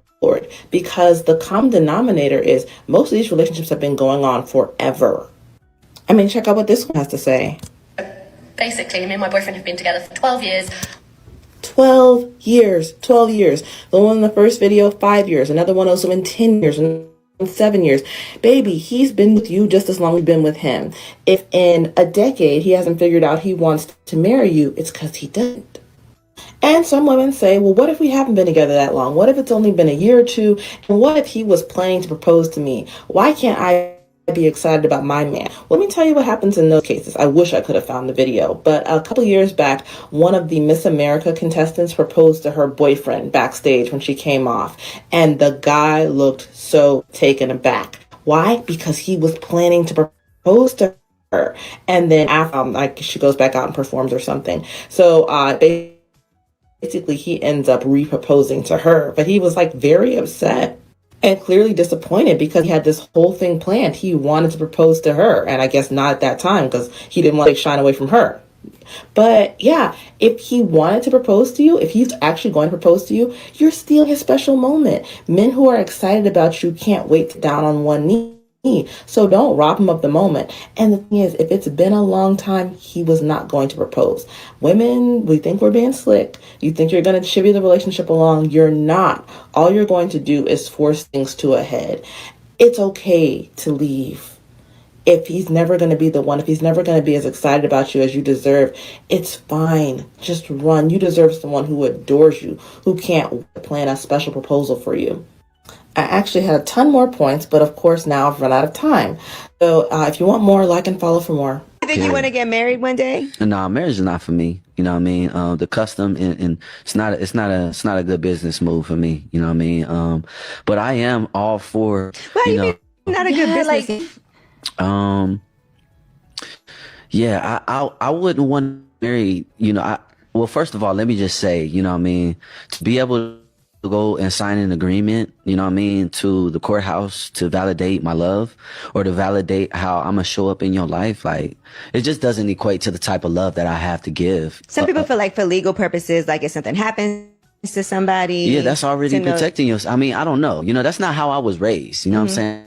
I wasn't raised, you know, in a home where it was like marriage, you know, was a status symbol. You know, love is none of those things that it is for the idea of marriage for me. You know what I'm saying? So that's the real reason why it, you know, and even in the business, you know, aspect, you know, to really wealthy men, you know what I'm saying, that have amassed, you know, billions, you know, that is their worst business move. You do a prenup? Yeah, I mean, have you always felt that way? Like all of your young adult and into. Well, I never grew up seeing a marriage really work like happily. You know what I mean? I've always just seen people put up with each other. You know what I'm saying? Yeah, I so agree it's with like you. marriage Not ain't even couple, like not a lot. Yeah. Like more people kind of like, I think stay married because they feel like it's the right thing to do. Yeah. Or they got married because of a reason, or they're that happy. That's what I'm saying. And I would never, really young. I would never do that to myself. I would never be with somebody that I don't like. That's just torture. You know what I'm saying? Somebody that I don't vibe with, somebody I don't love. I do not even want to like share the same bed with you, for real. But you could be with somebody forever. Just you don't feel like you have to get married. Nah. We won't. Could you be monogamous, like with one person? I feel like I could want to be. I feel like I could want to be. Good answer. Yeah, I feel like I could want to be. I feel like I'm supposed to be. Yeah, no, I feel like I could want to be, but if I'm being honest, like, I don't know, in the physical aspect, I don't know. You know what I mean? I don't know that one woman has made me feel like just on a mental and a physical level, like, damn, I don't even need nothing else. Like, I've never felt like that. You know what I'm saying? No you woman. think it's possible? For sure. Yeah, maybe when you get older. Yeah, maybe. But like, you know what I mean? When you get in a lot of system. I don't know. You know, I'm pretty, sound in my energy. You know what I mean? It's, for a woman to have to deal with me, she got to be a special type of woman, that deals with energy in a way. You know what I'm saying? So, yeah, we'll see. But, I really feel like the true definition of love is acceptance. And, for me, a relationship is about that. So it's like, I want to be chosen to be loved in that way. I don't want to be like, yeah, we together, you love me, I love you, and that's what it is. Like, I want her to be like, I'm fuck what this do. He can't do nothing but love me because that's what I want. You know what I'm saying? And it's just like, damn, what are you gonna do to that? You know what I'm saying? Yeah. As long as it ain't toxic, you know what I'm saying? And as long as it's authentic and it really comes with, those kind of intentions, then that's a love that I want for sure. That's a love that I'll keep. You know what I mean? And that you're married? And that I will. What if she has more than you as a business arrangement? Like, let's just say that she's wealthy. Yeah, for sure. She has some money. Okay. Then that's a good. Yeah, for sure. Then you'll get married. No, I wouldn't get married. No, baby. Excuse me. Let me beat. It ain't about the cheese, okay? Yeah. Let me beat because it ain't about the cheese. The cheese is, just a means. Yeah, it's just a means to be able to say, hey, look, meet me in, Bali. Meet me here, meet me there, But for the most part, I want to be supportive, even if there are business ideas, because I feel like whoever, I end up with, she'll have great ideas too. So it's like, yo, if we, poly in and she like, yo, baby, we need to da-da-da-da-da. I'm like, all right, I'll put up half. Like, I would love to do that with a woman. You know what I'm saying? Because that's really exercising the value of the relationship. You know what I'm saying? So I'm interested in stuff like that. If she got more bands, because of her family or something like that, or just herself, or her hard work. You know what I mean? Or OnlyFans. Now, what? Now, you pushing it now, Angela? Now, give him a shot. Now, that's business. Now, everybody got their own thing. Currency chasing. That's a Tupac line. Yeah, but hey, to each his reach. You know what I'm saying? I don't know if that would particularly be my, definitely something to have fun with. You know what I mean? But maybe not. The end all be all, and I hate no women that have that hustle. You know what I'm saying? It's just energetically different. You know what I mean? For someone like me, If there's one thing I learned from this Christmas is that there are way more women proposing to men than I ever would have imagined. And trust me, I am a girl's girl. I'm all for supporting you. So I support you not doing that. I have yet to see a reaction from a man that is genuine or appreciative or like wanting to get married. Now listen, I love you guys. I want you to be happy, but some of y'all are dating pure fucking hobos. And it is obvious. And this is coming from somebody who was in a 9-year relationship with somebody who literally, I would have sworn hated my fucking guts. And I held on for dear fucking life. I even told him I wanted a ring. And literally, we took pictures for him to propose to me. But I had basically planned the whole thing. I was in my 20s and we had a baby and everything like that. I deleted those pictures because that's fucking cringy. And thank God we didn't get married. Thank God, because the best thing I ever did was separate myself from that relationship. We're still very close. We co-parent as close as possible. We, try to keep our son's best interest. So she stayed around with him long enough not to get married, but to get knocked up. You can't make this mess up, man. You cannot make this mess up. She stayed around long enough not to get married, but to get knocked up. But yet and still, she said these type of men are hobos. So you got knocked up by a hobo. You stayed around all those years just so you get knocked up by a hobo. Yep, keyword was. And they had a child. Y'all caught that, right? So I'm not the only one.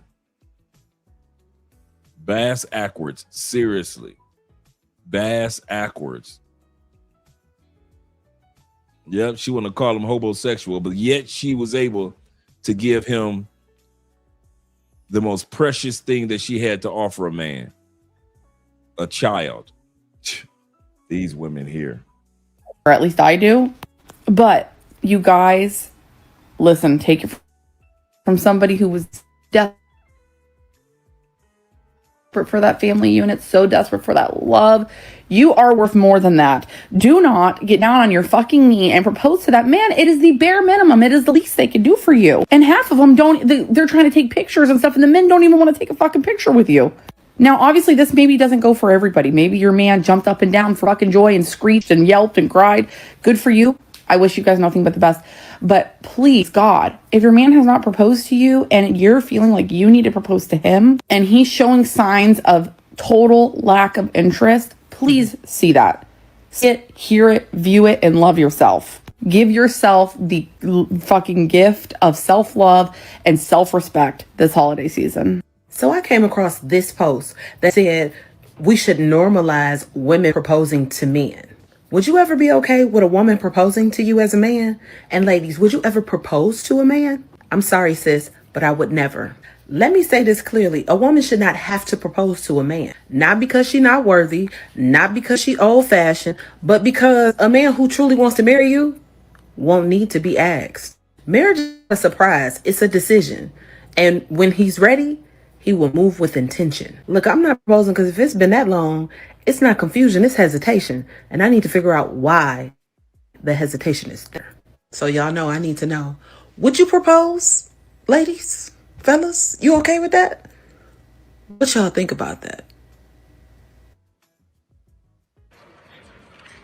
Scott and badly.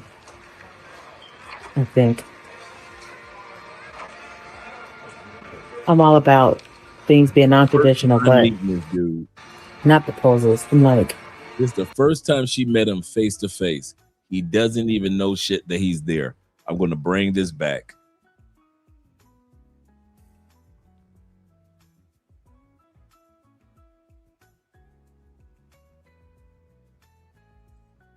Ladies, fellas, you okay?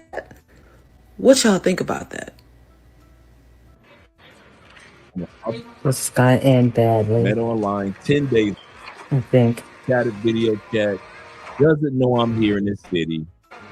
I'm all about things being non-traditional, but not proposals. I'm like, 10 days. uh-oh. Profile. This has got instantly, girl. I just checked his Snapchat location. Okay. And What do you guys think? So he's arrived. So proud of you. Oh my god. Y'all think women should propose? And Good girl. There he is. There he is.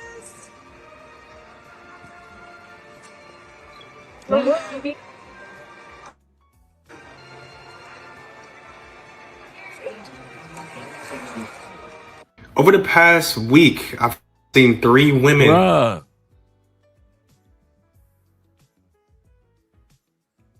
Baby, you met me online. You met me online 10 days ago. Do you not realize how many women online I am talking to right now? You know how many people I've swiped and talked to when I got off the phone with you? You know, I got a dinner date tonight scheduled. I got a dinner date with one chick, and I already got it scheduled to smash another chick after the dinner date with the one chick. And you in town? Hey, Esco, did he not look at her like, who you? You never lied, brother. You dudes are funny, man. I thought I was the only one that caught that. My man looked around like, Harpo, who this woman? Harpo, who this woman? It's just an old heifer. Harpo, he looked around like, Harpo, who this woman? Oh, shoot. Oh, my God, that's funny. You don't know what I got going on for them 10 days, girl. I got a date tonight. I'm actually on my way to change for a date. After I get done with the date, I'm going to drop her off because I got this other chick I want to smash right around 10 o'clock. And you pop up with a ring? Oh, boo, no. Tell your friend that's recording us, stop recording us. Ronan says this, you see how they try to gaslight us by using our words, moving with intention. That's true. That's true. While they aren't accountable. Oh my God, that's funny, man. These Western ladies not ready for that conversation. If how they got that's true, is how they got knocked up by prison pookies. That is so true. Goodness gracious, goodness gracious. It also says there's so many unmarried. I told y'all these women competing. The Bible told y'all these women coming for you. The Bible told y'all these women are coming for you. So many unmarried tell people how to be married. The world is backwards as F. Shout out to Will in the building. Will says this. He said, I'm late to the party. How's everybody doing? Hope everything's going great with you, Will. Salute to you, brother. Glad to see you're here. Let's bring this one back. This one's too hilarious. This one is too hilarious. We can't just let this one slide. We got to watch this one again. Only met online 10. I'm about to propose. Only met online 10 days ago. I'm about to propose. What's Met online not 10 days badly? ago. He video chatted me every day. He doesn't know I'm here. I'm all about things being non-traditional, but not proposals. I'm like, something. So Raymond, this has gotten terribly. Poor girl. I just checked his Snapchat location. Poor baby. Okay. She did the little twirl, the little Disney twirl. She just did the little Disney twirl. She's so excited. Let her Disney twirl. But proposals. I'm like, this So Raymond, this has gotten terribly. Poor girl. I just checked his Snapchat location. Okay. And What do you guys think? So he's arrived. So proud of you. Oh my God. Y'all think women should propose? That's creepy. She just checked his Snapchat location. I think we kind of overlooked that creepy part.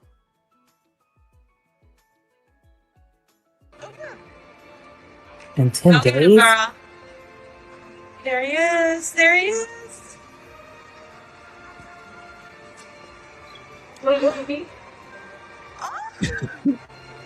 Harpo, who this lady Harpo? Harpo. Where is Harpo when you need him? Where is Harpo when you need him? Yeah. Wait, Snapchat gives out locations? Quite obviously it does. For all you guys that don't know, y'all better check y'all Snapchat locations. All y'all in the comments look nervous than a motherfucker. Y'all sounding nervous in the comments, bro. Y'all sound nervous in the comments. I'm just letting you know. Yes, Snapchat. Oh my God. Y'all better get y'all Snapchat.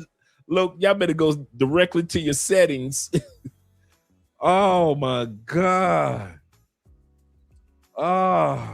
He said epic fail, and then she posted the footage after the fact. Who that woman? I know, right?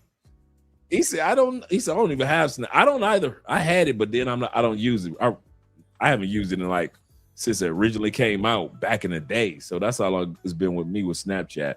I don't even have the app. I'm like, you will. He said, y'all doing too much. Thankfully, I dropped Snapchat a few years ago. Me too. Dude say, oh, hell no. African Wolf said, he said, wait, Snapchat killed our location. Oh my God, y'all funny. He said, wait a minute. He said, I keep my Snapchat location on ghost mode. Yes, sir. Yes, sir. Oh, y'all just made my day, man. I kid you not. Yep. He said, turn that location off, gents. He said, he did that long ago. Oh my God. He said, I haven't used Snapchat. He said, yeah, forever, thankfully. Me too, man. Yeah, they shook up now, Jeff. These dudes like, what? You say Snapchat do what? Oh, shoot. I didn't think I was going to get a good laugh tonight. I thought this was going to be a super serious episode. Oh, I thought this was going to be a super serious episode. You guys done turned it around. He said, now they're getting scared. The state said women will propose to y'all. All you dudes in Texas, y'all gonna have chicks from Houston driving up to Dallas. She know exactly what she gonna know exactly what Galleria you in. Oh my God, that's funny. Oh, y'all made my day, I swear. Thank you very much. That's a good laugh, gentlemen. Y'all made my day. He said, I think I stopped using Snapchat after I heard people could still recover your messages. He said, I don't like that. He said, I need my message to self-destruct. Absolutely correct. Like Mission Impossible. Absolutely correct. I'm with you on that one. Oh, man, you guys made my day.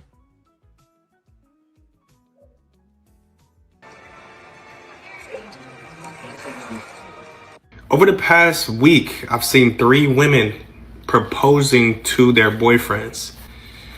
And I think something should always just be left for men to handle. I think one of the relationships that I seen, they was together for 14 years. So I guess if you want to be with that motherfucker, like, you got to take that initiative. But how long are you waiting, I guess, when you're dating somebody before enough is enough? I think certain gender norms or whatever you want to call them, right? Those should be upheld. I couldn't even imagine my girlfriend getting on one knee to propose to me. I would just look like a fool.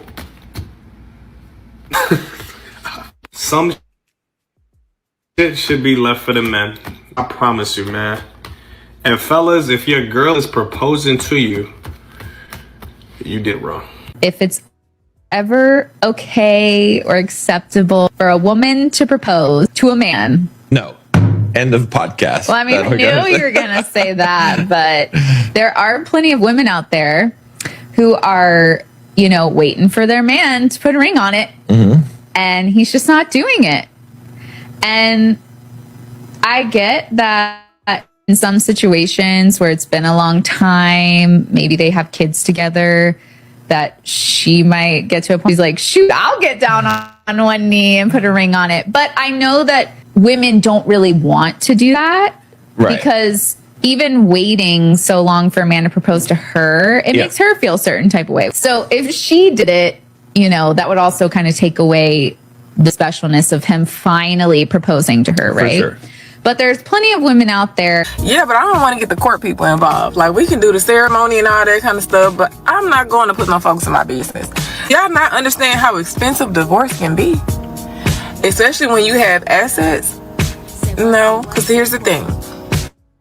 I want you to have all of your stuff that you came with, and I want to have all of my stuff that I came with, and I want us to enjoy each other together, and we can make money and do stuff together for sure, and we can get contracts to work that up.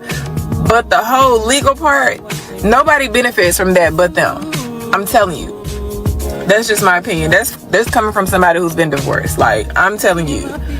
When you trying to exit out, that's when you realize how expensive, let alone if the person don't want to agree and y'all going through all of these different, I'm telling you, it's a headache. Yandy did the right thing though. Like, now that I think about it, Yandy did the right thing. And I think that's how I would want to do moving forward. Like, we could do the ceremony, we could do everything in front of God, but I ain't got to put them other folks in my business. I don't.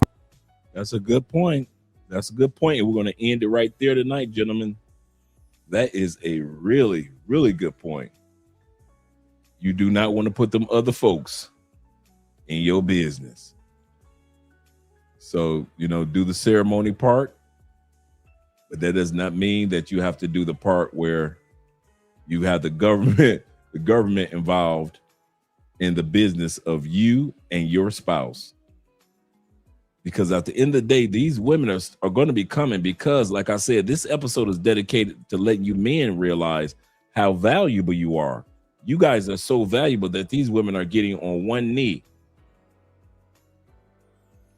And no matter how much they complain about how they don't want you, I wouldn't do that. You shouldn't do that, girl. It's going to happen more and more. It's going to happen more and more. So remember, guys, Friday episode is going to be about if Will, T-Mac, I'm going to have to reach out to you guys. Friday's episode is going to be about men that have relocated to Medellin, Colombia, and how is life there really? You know, because we hear the social media part about dudes being turned around or dudes being deported. But there are a lot of guys that are making and building great lives in Colombia. And we're going to have some of those guys here on Friday to let you guys know and keep you guys encouraged that there's a great life here on Friday. Tomorrow episode, we're going to talk about, I just remembered, I got the video already started. Sister gets arrested in Bali, and they're telling her, you either come out of $75,000 or you're going to do 4 years in jail for 5 ounces of marijuana. So that's tomorrow episode. These passport sisters out there still acting like they don't have any sense. Yes, sir. My brother says this. Zeta says, no, ladies, don't come to me or propose to me. He said, I'm cool. He said, y'all can find a plantation bros. Yes, sir. For that, I am not risking it. Oh, yeah. Yes, sir. Yes, sir. Appreciate you gentlemen being here. Yeah. But here's it's not a lot, but here's the law. The laws in Bali said, or Indonesia say this, it is a class 1 narcotic on the same level of heroin and cocaine. I'll say that again. Yeah, in the United States, excuse me, or in other countries, marijuana may not hold that much weight. But in Indonesia, you might as well be walking in with cocaine or heroin, because marijuana is the exact same class A. The exact same class A. So we're going to be looking at that case as well as other cases with passport sisters crashing out again. We're going to look at that tomorrow. Oh, did I say ounces? Yeah, it was. I mean, you might have been right. Might have been grams. I said ounces, but yeah, grams. But even with those grams, she's looking at 4 years. So we're going to look at what took place. Why'd she get over there? Yeah, I'm looking forward to Friday as well. We're going to have some fun on that day. We are going to have some fun, Will. He said, just buy your drugs in their country. He said, I know drugs are legal in some countries. That is true. But people always feel they got to sneak something in. 5 ounces. I got a couple of arrests of people trying to take stuff to other countries that we're going to be looking at Passport Sisters tomorrow. Crashing out, bruh. Yes, sir. All right, gentlemen, let's get ready to do our outro video. Let's do our outro. Since you guys were so encouraged with the belly dancing video the other day, we're going to start with the belly dancing once again.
Perfect.